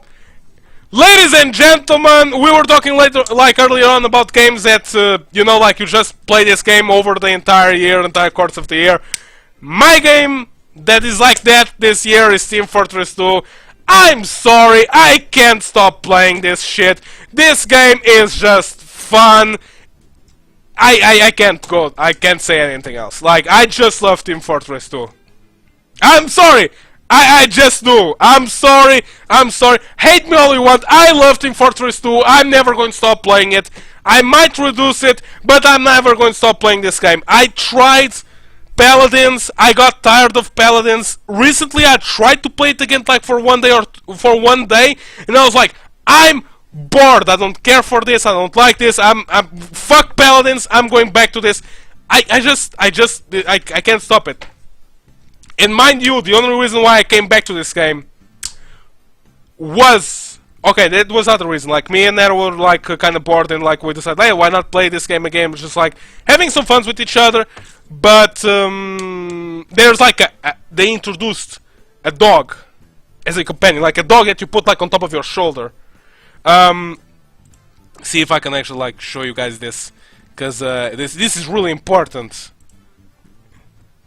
I can't show you guys this because I don't remember the name of the item, because they always give like weird names to the fucking items. But anyways, it's hats, it's guns, it's fun. I love it. I love all the characters. I always have a blast when I'm playing this. These guys have so much personality. I can't stop playing it. I get mad. I get upset. I get hacked. I get fucked. I don't care. I'm gonna keep playing it forever. Until I haven't played 5,000 hours of this game. I'm never going to stop. Never. Says that makes yeah, okay, yes, that's like a top 9 every single year, because C42 is always there. This podcast is rigged. The whole stream is rigged. Best part of streams. I Hey, give me a break, okay? Valve has fucked up enough, like during like this year. They're finally going to get like some competition with both Discord and the Epic Store when it comes like to developers like putting their games on sale for other stores, like giving them more revenue and all that shit. They have screwed up like with the latest game like Artifact. But Team Fortress 2, even though it barely gets any updates anymore, like I still love this game. I'm never going to stop playing this. I just can't. It's stronger than me. It's just so good. So good. And I get pissed off so many times, but it's just so good. This is the point where you guys like start bringing like the other games, please. It's so good. Love it. Mwah. Well, you guys put it there. I'm just going to fill up my water because my throat is getting cut. So, yeah, BRB, really fast, guys. Really fast.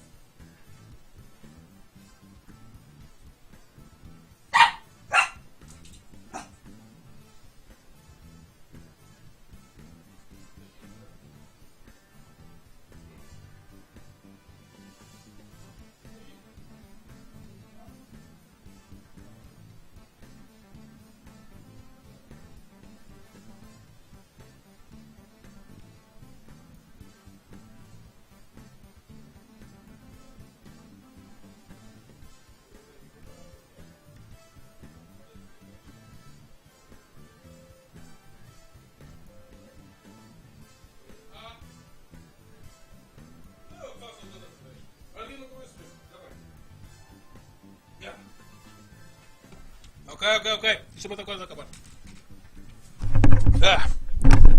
Oh! Okay, I'm back, guys! So, number 4, let me see. Marvel vs. Capcom 3, I love the Capcom series, I only played Capcom 2 with Chaos, and that's it. Be it Marvel, with Marvel excluding my favorite PS2 title, or Tatsunoko, an underrated gem on the Wii. After the disaster that was Infinite, I decided to try out Ultimate Marvel vs. Capcom 3 for the first time. And I have one thing to say. Where did it go wrong, Capcom and Marvel?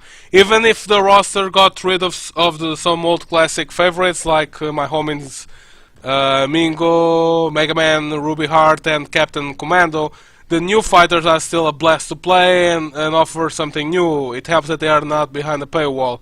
Visually speaking, it's great with vibrant color palettes to make the comic book style of the fighters pop out like another game. Marvel vs. Capcom Infinite. Major gripes, since now all the fighters are unlocked from the start, there's not much to do besides some challenges, so there's little single player content. Balancing issues, though it is not as bad as Marvel vs. Capcom 2, even if I love that game. If you love fighting games that are especially upset with Marvel vs. Capcom Infinite, don't pass this game up, or just play Dragon Ball Fighters. I never actually played, again, like the only one that I played was the second one a little bit with Chaos, if I'm not mistaken, and yeah, I don't have much to say. Visually, from what I remember from the third game, like it was really nice, appealing to look at, but yeah. I don't have much to say about it. Number 4, Ruiner. Thanks, Kitoka. I love you forever. Because I would suck developers' digital dick after Hotline Miami 1 and 2, and because it's one of my favorite types of gameplays that it seems it's really hard to fuck up by singular developers. The aesthetic is fucking nutworthy, even with a bit red overlay problem, but it's so fun and satisfying. I love Developer too. I think they usually like publish like the best games. It's a great publisher. They publish like some great games from Hotline Miami to like Ruiner to the other game from Software that's going to come out now. I think they're also related like with the guys from No More Heroes now. Like Suda51. Yeah, like I agree. It's great. I love Developer. Yeah, honestly, I also love them. Okay, I love melee fighting and having very limited range weaponry rounds, and I love having fast response and fast selling and quirky to be able. Okay, that is true. Arc, don't know if online is so popular. Marvel is really good. You gotta go online if you think about Marvel that the single player was doing arcade runs forever. That's the problem with some of the old like fighting games. It's just like, oh, you're just playing like the arcade modes. The goal was released in the wrong console. It was released on the Wii. Like a fighting game on the Wii, like it's really like weird. I think it was the Wii, right? I think I didn't misread that. But yeah, the game is great. The platform is also for fighting games. Hey, from what I understand, and again, like I don't know much about fighting games, but from what I understand, the Super Smash Brothers Brawl was also a little bit broken, but for the for other reasons. So like that's what I heard. Again, I barely know anything about like fighting games, so I'm just saying it. I liked it. I have the game for the Wii. Played Bowser every single time because Bowser. Because I mean, it's Bowser. Who doesn't like Bowser? Who doesn't want to hug that big turtle? Anyways, Smashing already fighting game for classic with the 4 fighters. Wii sucks law. Hey, Wii is good, just not for fighting games. I honestly don't know what they were thinking with that. Then again, like I think that the most fun I had with the Wii was like with Super Mario Galaxy. I really like WarioWare for the Wii, and I think that was it. I had Smash. I had fun with it, but like the some Mary Missionary or whatever it's called, like I hated that story mode. I love the cutscenes, but man, you just watch the cutscenes on YouTube, because like the gameplay in itself is not the Subspace Mystery is just not good. The final stages were hell, man. WarioWare is the best. I agree. It's amazing. Okay. Subspace. No, it wasn't. It was bad. That's the problem. It was really not fun. At least not for me. I don't care. I didn't care at all. That's the deal. I didn't. But whatever. Like, I guess it's a little bit of the thing of like, the Wii sucks for classic fighting games, but has a lot of great games. Okay. I also thought it was that, because like I honestly don't see how the Wii connection, like, because of like the remote and all that stuff, like I honestly don't know how it can have like good fighting games. It wasn't made for that. It clearly wasn't. But hey, the Switch is here, which, since we're already talking about Nintendo, let's just break it out with the next news, and it's going to be the final one, because I only had 2 news to tell you guys. And so, like, just to finish this up, I just want to state that, well, I think we need to give the congratulations to Nintendo Switch, because they are officially, at this time, this generation's fastest selling console in the entire United States of America. It's just like the fastest one. It was the fastest one selling when comparing like to both the Xbox and PlayStation. And I love me PlayStation 4, but I'm honestly really happy about this, because Nintendo was really down the shitter with Nintendo Wii U. So like, hey, thank God the paid online is good. Oh, throwing some shade there, huh? But yeah. No, but I'm honestly happy with this, because like I really like Nintendo, and the Nintendo Wii U, like I think it was like a big crash and burn. So actually seeing them succeed with the console is actually like really nice. So yeah, every year is the fastest selling console of its generation. Shut up, Ark. Shut up, Ark. Shut up, Ark. You want to crush my dreams? Okay, how about this then? Since we're talking about Smash, how about this then? Smash is the fastest selling Nintendo home game console game in Europe. There. It's there. It's written. It's these news were taken, by the way, from the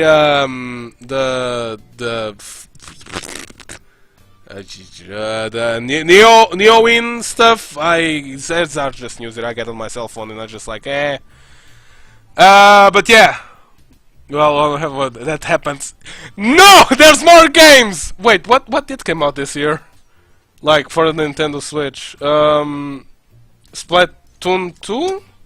Came out like that Pokemon game. That could have won, you know?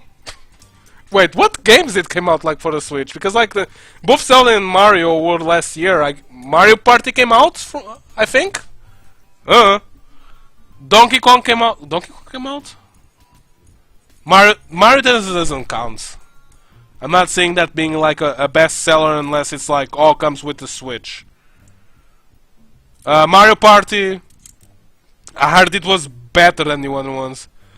Or like, let Pokemon die. It will never die. There's still a lot of money to be made with that franchise, and there is still a lot of inanimate objects that dies and be called Pokemons.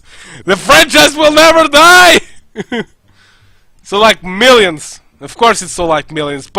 It's like you can't stop Pokemon. Like the Game Freak would develop shit and fans would still buy it.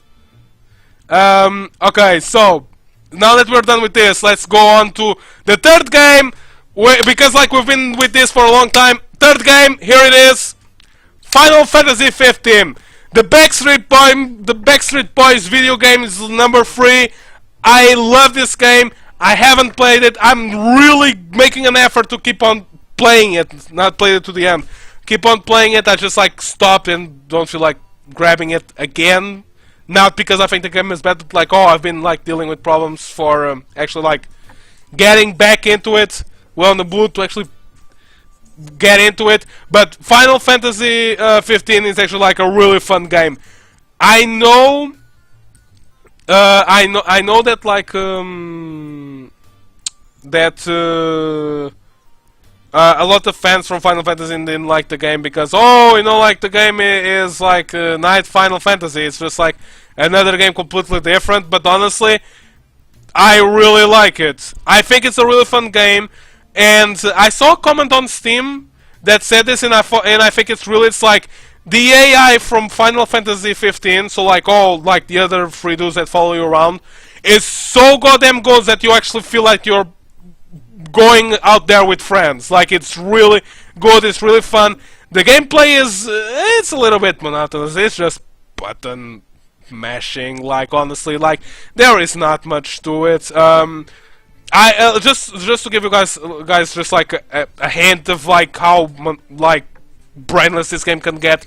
I at level like I think it was like 30 or 40 managed to beat like an enemy twice my level without much effort. It cost me a lot of potions, but I still did it. It's like it's not that hard, but it's just fun. The days pass by, you go on the road trip, you're there listening to like old dudes from Final Fantasy, just drinking a beer, having some fun. I love this game. I honestly do. Like, I think it's a fantastic game. I don't know, there's a lot of people that give shit to it, call it mediocre.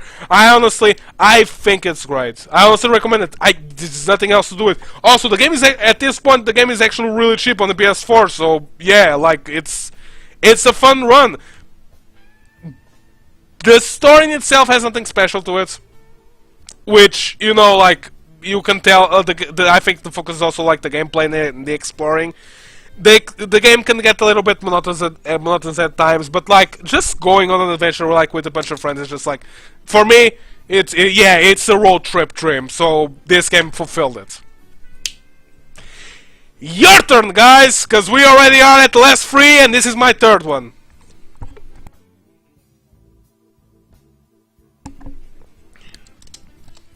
Final Fantasy 15, but it's the same price on a road trip. That's exactly what I feel like.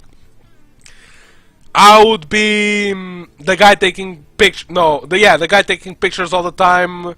Ark would be like the big. No, I'll be the nerd with the glasses. Ark would be like the big muscular guy. Ark could be like the other guy though, cause like he knows how to cook. Ark, do you cook? I don't know. I actually don't know who would be who. Noctis would probably be Chaos. Okay. So for Springy, Dragon Dragon Ball Fighters.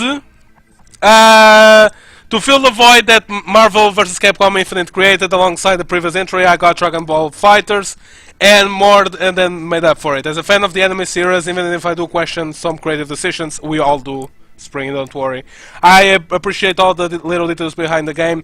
The animations are a sight to behold, with plenty of references to the source material.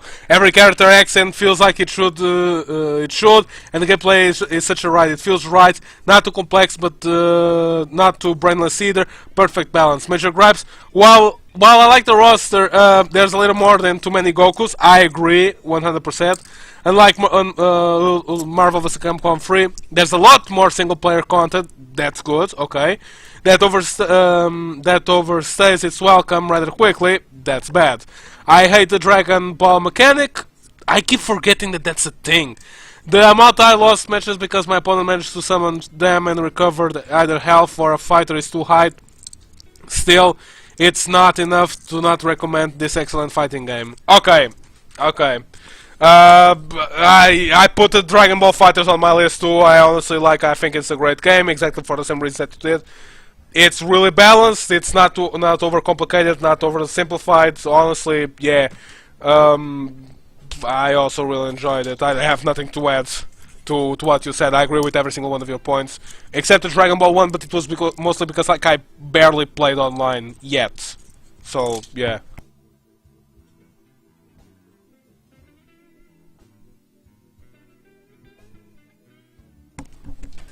Okay, so Nero, obviously number 3 is going to be Bloodborne. Bloodborne, baby, I'm never gonna finish that game. Bloodborne, giving me that fucking werewolf blood, baby. Then he got going in his stool. I finished the semester of college wishing I just could be a Bloodborne werewolf so I could outrun my responsibilities. Yeah, like, Bloodborne, I have nothing to add to this one. It was like top, my top,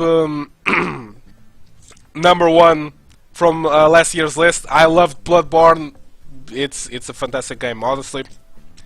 I love Bloodborne 2. I love the games from Software. I love Bloodborne 2. It's nothing new.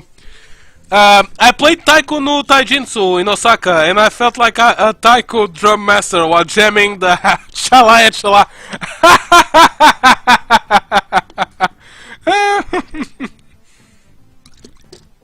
Hey, that's 2018 favorite. That's a good one. Heck, if I could do it, I would have done it too. Every game goes, by the way. That's one. It must have been really fun. Let Nero play Bloodborne. Okay. So, with that being said, I think we can move on to the final 2. But before we move on to the final 2, I just want to mention like some special ones.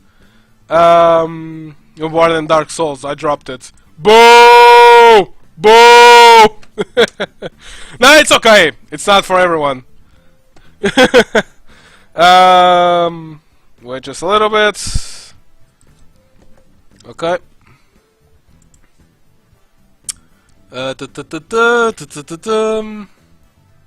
Okay, so here's one. Okay, so I want to give some honorable mentions to games that I played this year that I want to put on the list, but I didn't put them because, like, I already had put them in the list, and I think it would be like too fucking obvious. So I made a run with Dark Souls 1. It took me like 1 month, 2 months to play it. If I'm not mistaken, I played it with Nero. It was a fun run. It was a run that I made it where I was constantly trading weapons each time that I beat the boss. So like, let's say that I used the shield, one specific shield and one specific sword. I needed to put them down and use, like, for example, a big sword or a big hammer or something like that. So like, yeah. No, I'm not gonna save it for after number 2 because the other 2 are like connected. So like, I had lots of fun with that run, even though like it got really frustrating like by the end of the game. I guess I noticed like how flawed Dark Souls 1 gets after halfway through the game, and that ticked me off, but I still love the game altogether. Gonna add another one. Another special entry that I want to put here, because I think this is also really important, is that, like, I honestly really enjoyed Dark Souls 2. I played it this year, like, in stream, like, as part of the stream, and I had a lot more fun than I thought I was going to have. Dark Souls 2, even though I still think it's, like, the weakest of the From Software games, without having played Demon Souls, I honestly I had fun with it. So yeah, I said it! I enjoyed playing Dark Souls 2. There, I said it. Finally, I want to put the other game, which I also played this year, which is also an honorable mention, because like I feel that I must put all these three. Another honorable mention goes to this one. Yeah, so there you go. It's Bloodborne. In case you didn't realize, it's Bloodborne. So that's the other one. So just a heads up, I played these 3 games this year, and I'm not joking. I'm not joking when I say that I literally. Okay, no, yes I am joking. I beat Dark Souls 1, I made another one with it, and I actually got to the end of it.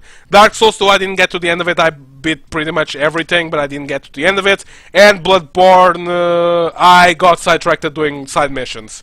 So yeah. So these 3 are here. Honorable mentions for all of them. I think it would be pretty obvious, like, if I put them on the list, and, like, I mean, come on, it's everything the goddamn same.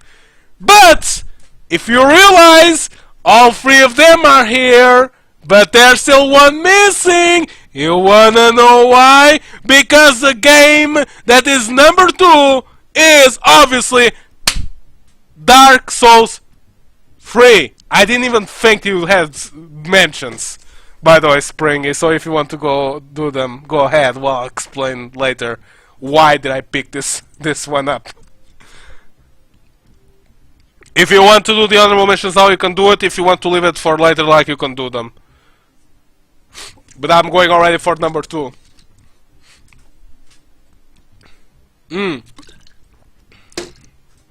Ow. Okay, for later. Okay. So, Dark Souls 3, this, honestly, from all the games that I've played from Software, I think Dark Souls 3 is the most solid game from Software, with exception with Bloodborne, and even so, I might give this the up go compared to Bloodborne. In fact, like, I am going to give it like the uphold. Dark Souls 3, I think it's like the game that, like, it's From Software picking up every single thing that they learn from all the games that they made thus far, and they already had made Bloodborne by this point, and made a game with it. And gameplay-wise, Dark Souls 3 is better than every single one of them, Bloodborne aside, because Bloodborne, I think, is its own thing. But it's a lot better. There's a lot more weapons. There's a lot more gear. You can't upgrade your armor anymore. So, like, it really is up to, like, you have more. You're not, like, all going like, hey, it doesn't matter, like, if opponents hit me. Like, it's a little bit more strategic. I think that the bosses overall are a lot better. I think the gameplay is a lot better. The areas that you go to, although I don't think they are as memorable as the ones that you find in Dark Souls 1, are still great areas, especially when you get into the DLC part of the game. The DLC is great. All the DLC for this game is fantastic, especially the bosses. And I think it's a really nice conclusion for the entirety of the Dark Souls series. I think it's a great way to end the series. There is no need for Dark Souls 4. There isn't going to be one. There is no need to. They ended the story as well as they could. It's a really fun ride, and honestly, I got to the end and I was just like, yes, this is it. Ended. It's over. Like, it's over. I'm happy with this. I was happy with everything. I can't recommend this game though without, like, you getting the DLC, because the DLC adds so much content that it's, like, surprising that Oh, it was just like a side thing because like it's honestly it's great. Like the entire DLC, both DLCs that came out like are just like fantastic, and the game is really cheap right now. You can get like the entire game at 20 euros. Like it's a steal. This game is fantastic. I think it's a lot more fair. There's a lot less bullshit. It's not. It's not the. It's the game is so hard, and you're still going to die. Obviously, that's like it's challenging, but it's more fluid. It's more like if I don't know. It's kind of hard to explain, but like mechanically, it's just better. And the one thing that I think it's really nice is that like now you have a lot more magic spells to work with, and magic is not as powerful. Like for example, in Dark Souls 1, you could go with as a pyromancer and just like beat the entire game without any problems. Now you have a lot more to explore. The game is a lot more balanced. You have a lot more mechanics to work with. You can shoot a fucking Kamehameha in this game. Just a heads up, you can do that shit. It's actually a spell that you get where you can shoot just like a laser beam that goes through everything.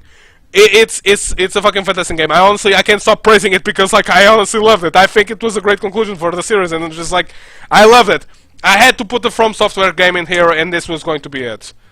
Why it's not number 1, well, that will be explained next. But first, I want to hear your thoughts, like second game of the year. If you have any other mentions, I could spend the entire time just talking about like Dark Souls 3.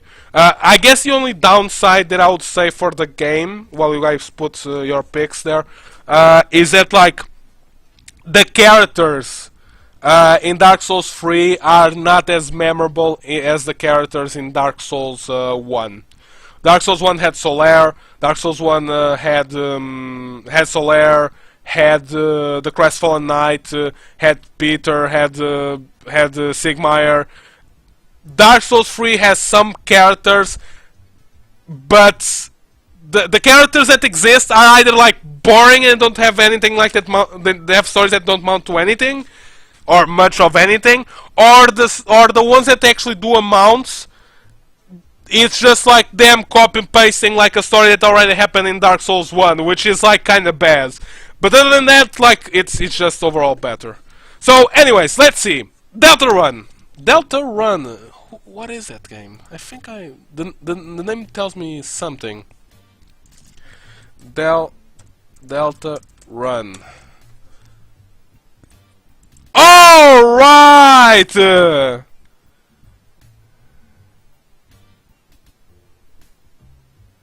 Okay. Delta Run, a follow-up to one of my favorite games. Sign me up. Going in, I was afraid this experiment wouldn't live up to its presented name.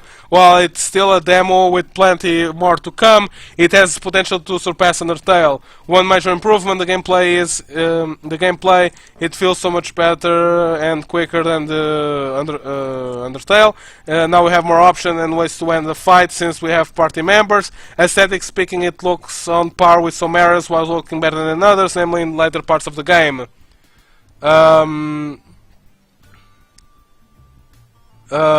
Big disagreeable characters have been boring or crappy. No, there are some strong characters, by the way, just like, sorry for interrupting, Springy.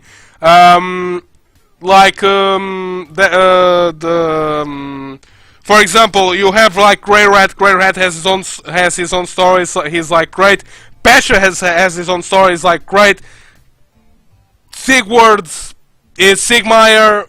I guess you have like the entire thing of the wedding, but I don't feel anything for it.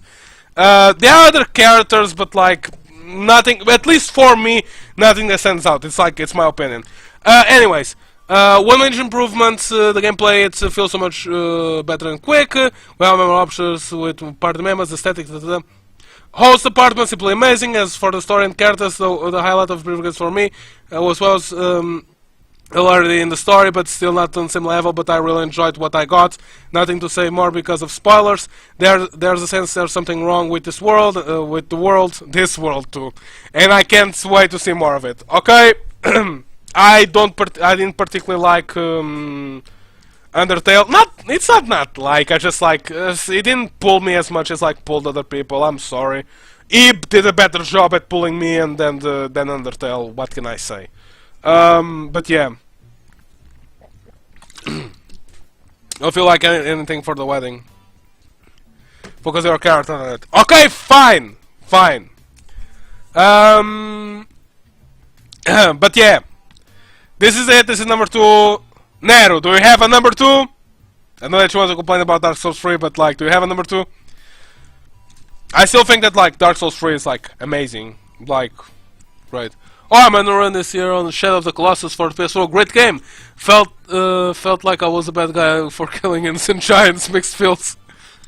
Oh, really? You actually played Shadow of the Colossus? I heard it was really good. Never played it though, so like, can't say anything. Ah, because it's spoilerish for yours.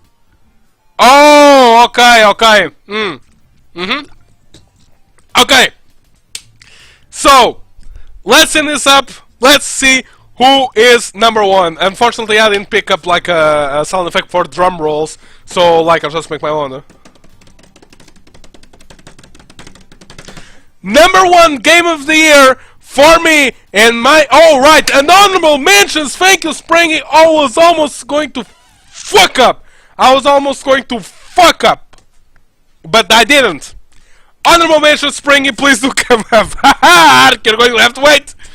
Okay, Springy, if you have any honorable mentions, please do come up with them. This was a stretch for me like to put like, because again, like the game, I could have just like picked the first 5 games and that was it. But yeah. Okay, Sonic Heroes and Sonic Adventure DX, I almost put them on the list, but since I play the former almost every year, I consider the cheating and the latter. Even if I played it and enjoyed more than so much, I decided against it to make the list interesting. To make it simple, still love Heroes, Sonic Heroes, as it is a game very dear to my heart, even if it didn't age the best. I also loved Heroes, don't worry. Adventure DX has all the right elements to make a great 3D Sonic, though like Heroes it didn't age well.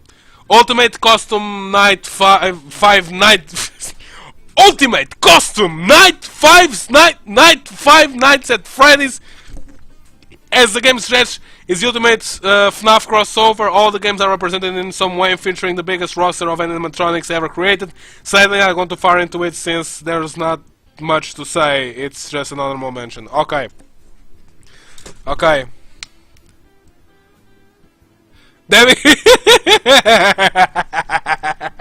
I'm sorry. I can't not talk about Team Fortress 2. I need to put it there.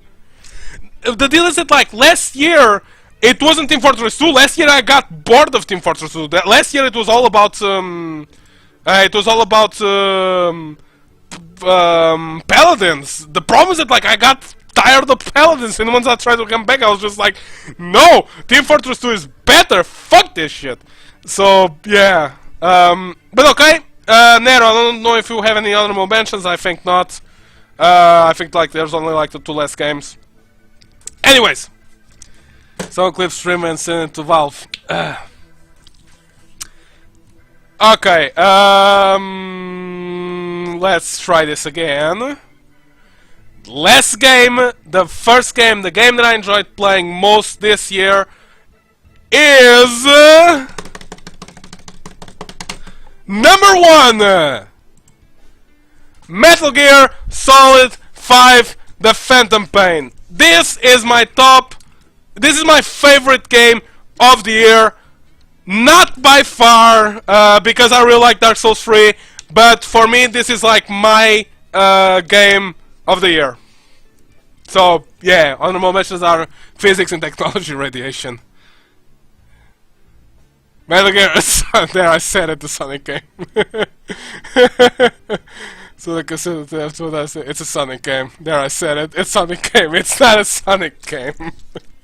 Yeah, it's Metal Gear Solid 5. Okay, so I think there's a reasoning for this. Why?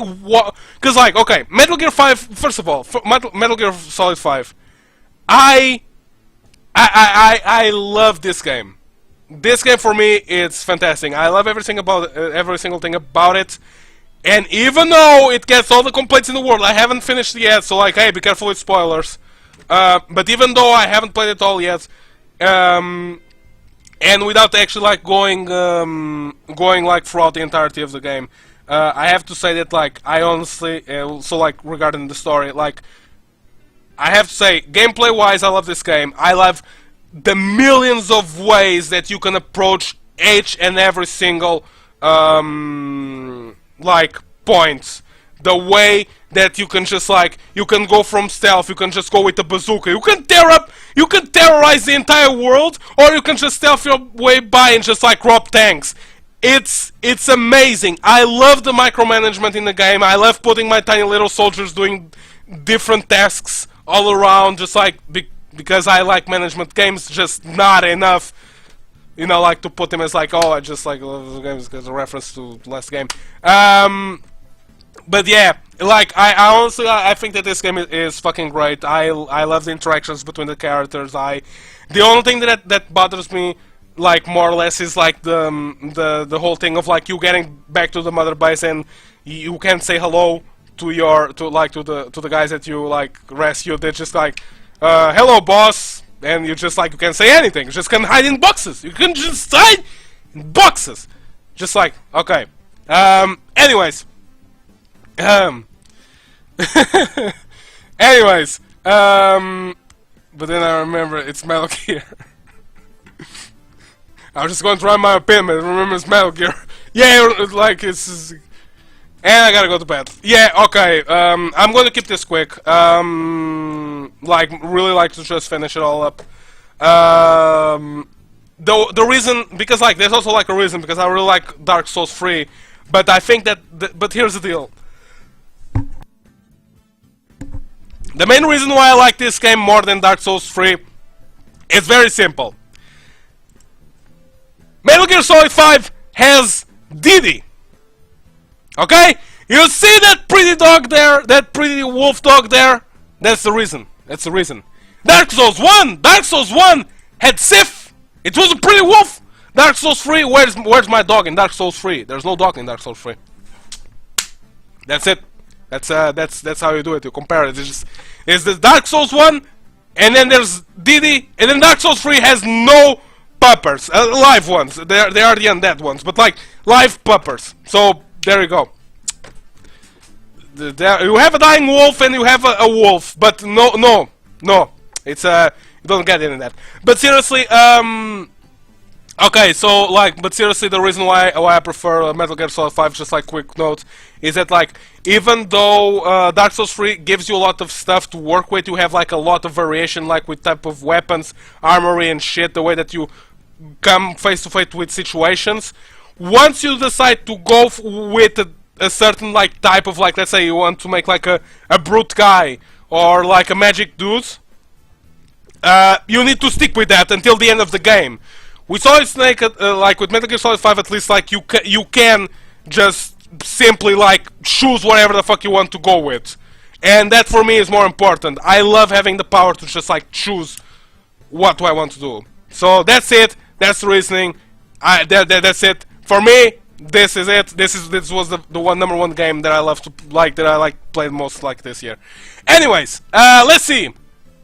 Number one game for spring is Persona 5. This game hit every note for me.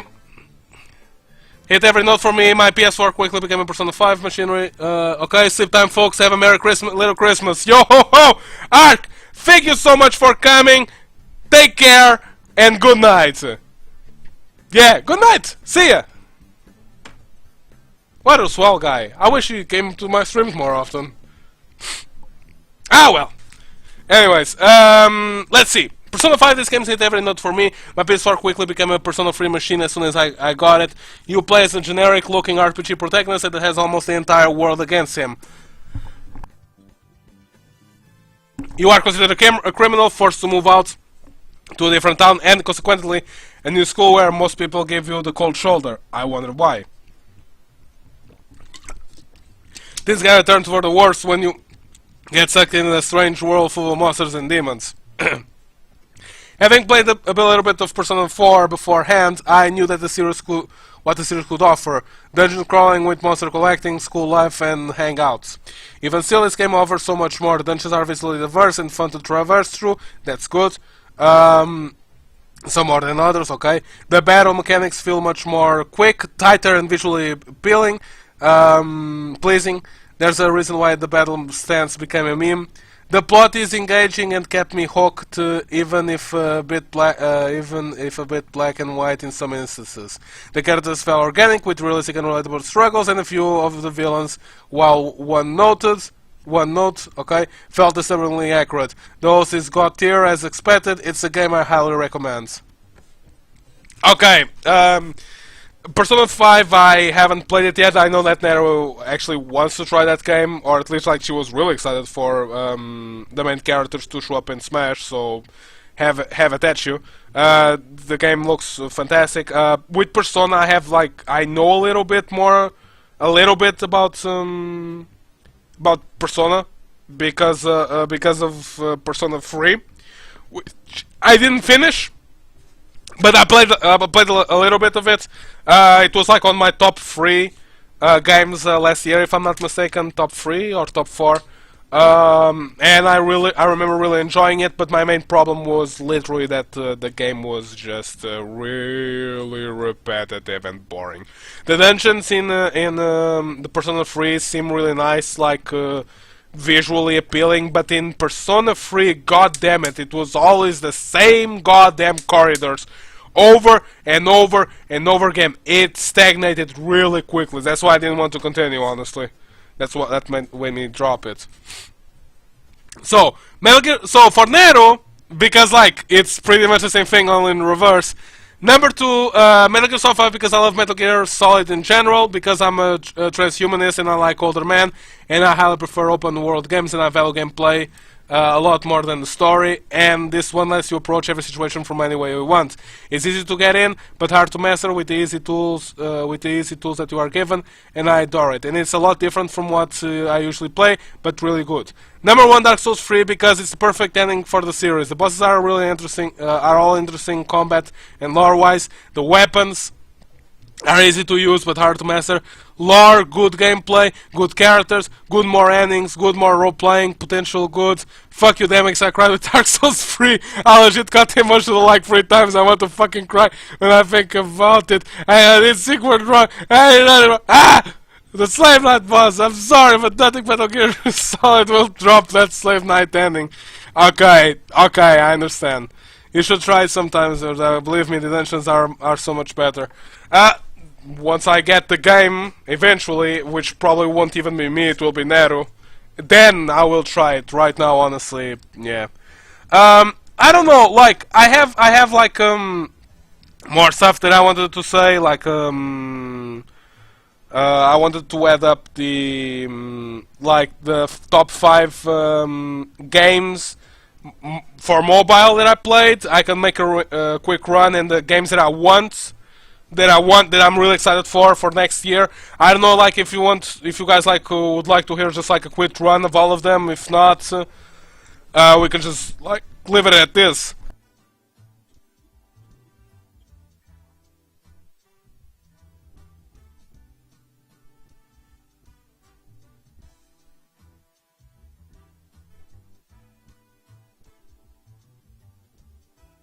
But in the end, it's really up to you guys. I've been talking non-stop, Jesus. Nero has the time. Springy. Do you think you have a little bit of time or not really? Up to you, final stream of the year. No more streams after this. Okay, so I'm gonna go make a really like fast run of all of this. Like, I don't know if you guys actually like had lists for this or not, but in case if you did, like, we'll talk with it. If not, like, I'll just like move forward just like really fast, because like it's also getting late. Okay, Fire Emblem Hero, Fire Emblem Hero, Fire Emblem. Okay. Understood, Springy. Nero, I don't know, like, if you want to do like the same thing. If not, if I can just like run through it Like it's really up to you guys. I actually have like 5 games for both, so I'm down with whatever.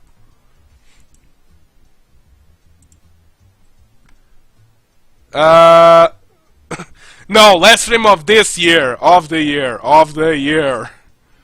Next Saturday I'm not going to make a stream. Like it's too close to New Year's, and yeah. This is why it's the last one. I'm literally ending it like with oh, this is what I played. Up to you guys. I'm gonna turn off the heat because it's getting actually like a little bit cold.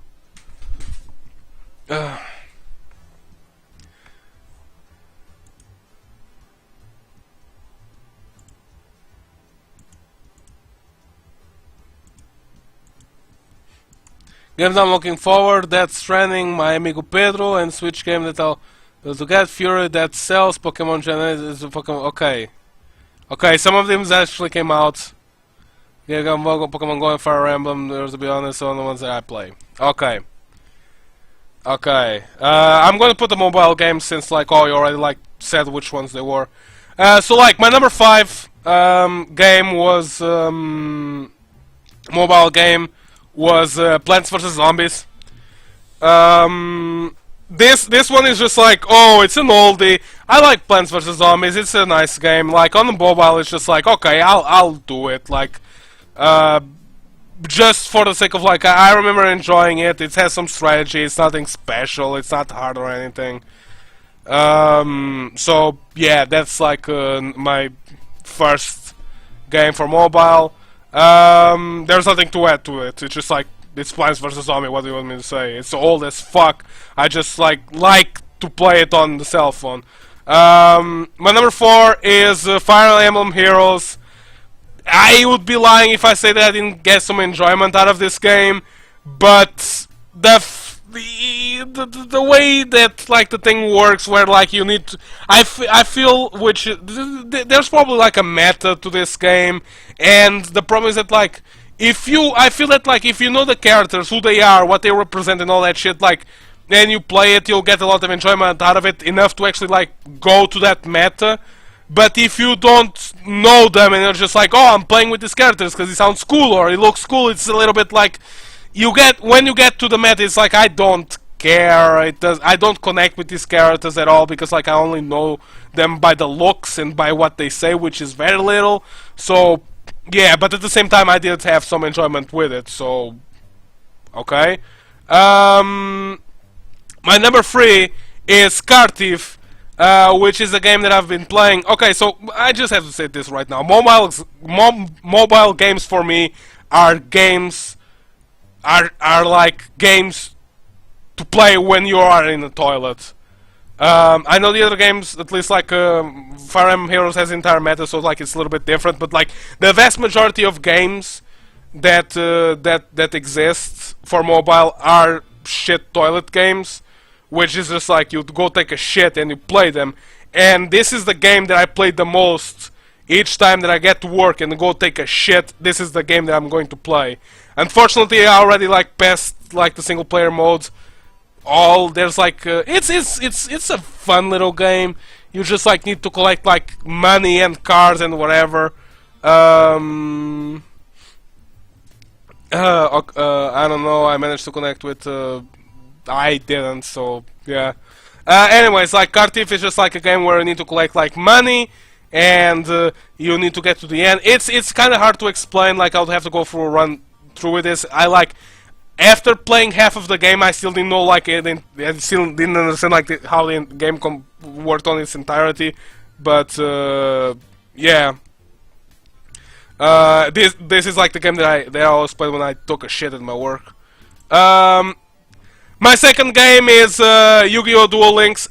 It's Yu-Gi-Oh! Just you only get 5 cards, not 5 cards. You can only like play 3 cards, 3 monsters, and you only have space for 3 magic cards, trap cards, etc. But the rest of the game is pretty much like entirely the same. So it's like it's a fun game. if you can play this online like with other players, you have like single player mode. Single player mode doesn't matter what matter. Like what's fun is actually like playing against other guys in online.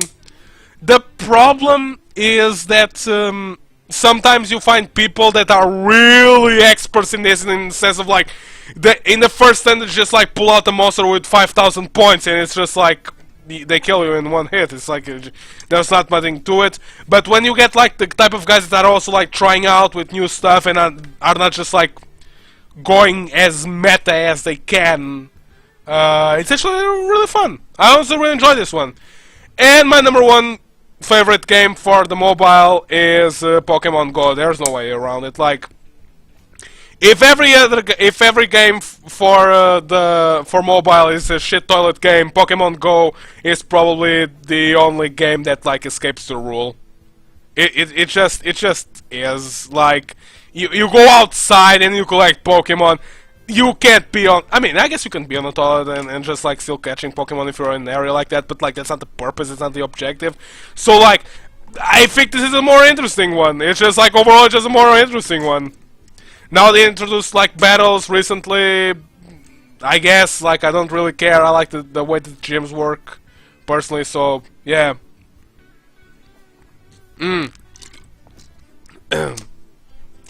No, but yeah, like if you don't like it, it's okay. It's just like, oh, I think that this is the most interesting, just out of like how it works. Pretty much just that.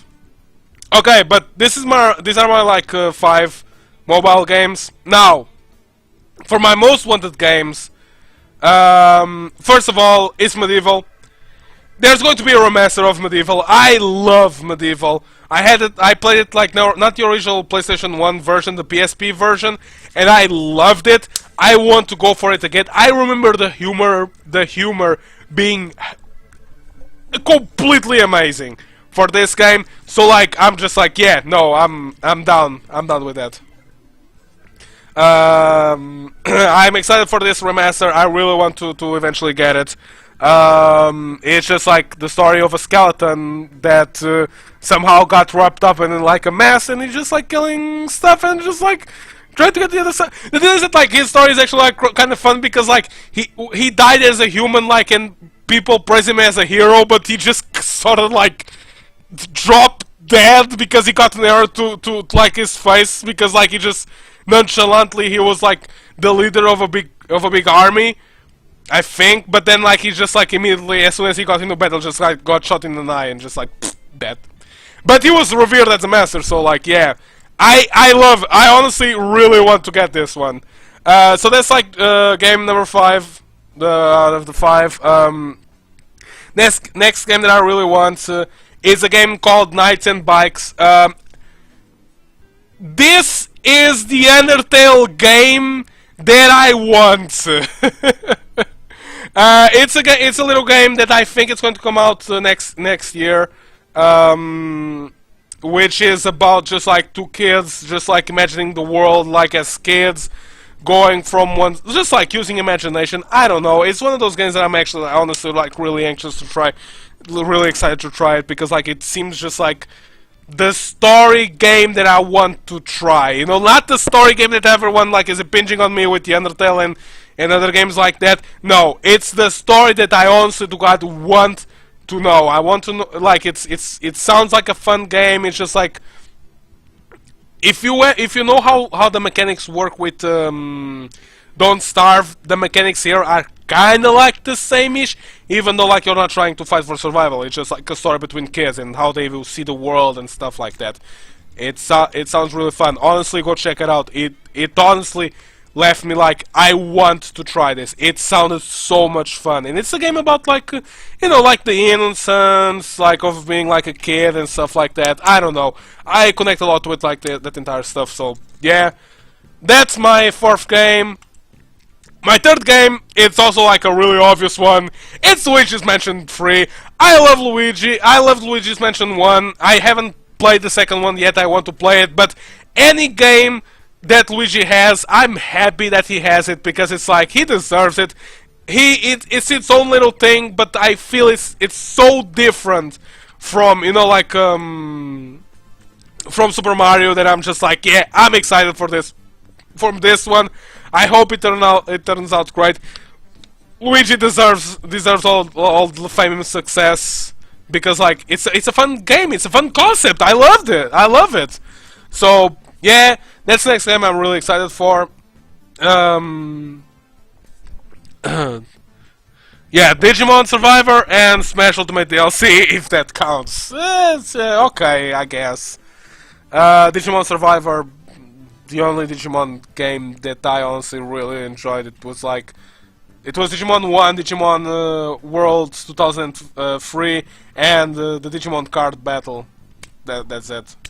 Moving on, my second most wanted game for next year is, well, Sekiro Shadows Die Twice. It's from Software. Obviously, I want to play it. It's like, and it's not. I don't even have any doubt that I won't be able to play it at some point. That I'm not going to play it at some point if I live that long. Because like it's from Software. What do I want to say? Only like you could jump now. It's Dark Souls, but you can jump. So I'm done with it. And you have a grappling hook. I'm done with that. Yeah. Survivor means Fire Emblem and Open. What's that to like? Well, it's your favorite stuff, so yeah, I guess. And final, just to end it all up, my most wanted game for the next year is one that's coming out really soon. It's Kingdom Hearts 3. I love Kingdom Hearts. The story is fucking bullshit, and honestly, Kingdom Hearts 1, Kingdom Hearts 2 are great. The other ones, I'm just like, I don't really care. This turned into like some really convoluted shit that I honestly don't care. But honestly, Kingdom Hearts 3 is like the one that I want to get, because it's like, it's the end! We're finally finishing it. It's over. There's no more bullshit. It's the end of the game. I want this trilogy. This trilogy. Which is not a trilogy, it's just a bunch of games. And, yeah. But, hello, Kitoka! How's it going? You came just right at the end of the stream. Nice to see you! You missed every single thing. I'm sorry. We're already like on the final thing, which is like the most wanted game for this year. I'm sorry that you had to miss it, Kituka. No worries. There is always well, the video is going to be uploaded, so I guess there's that. But Ark was here. He says hi, by the way. I'm so tired. But yeah, I'm sorry that you missed it, Kitoka. For everyone else that was here, thank you so much for coming. Okay.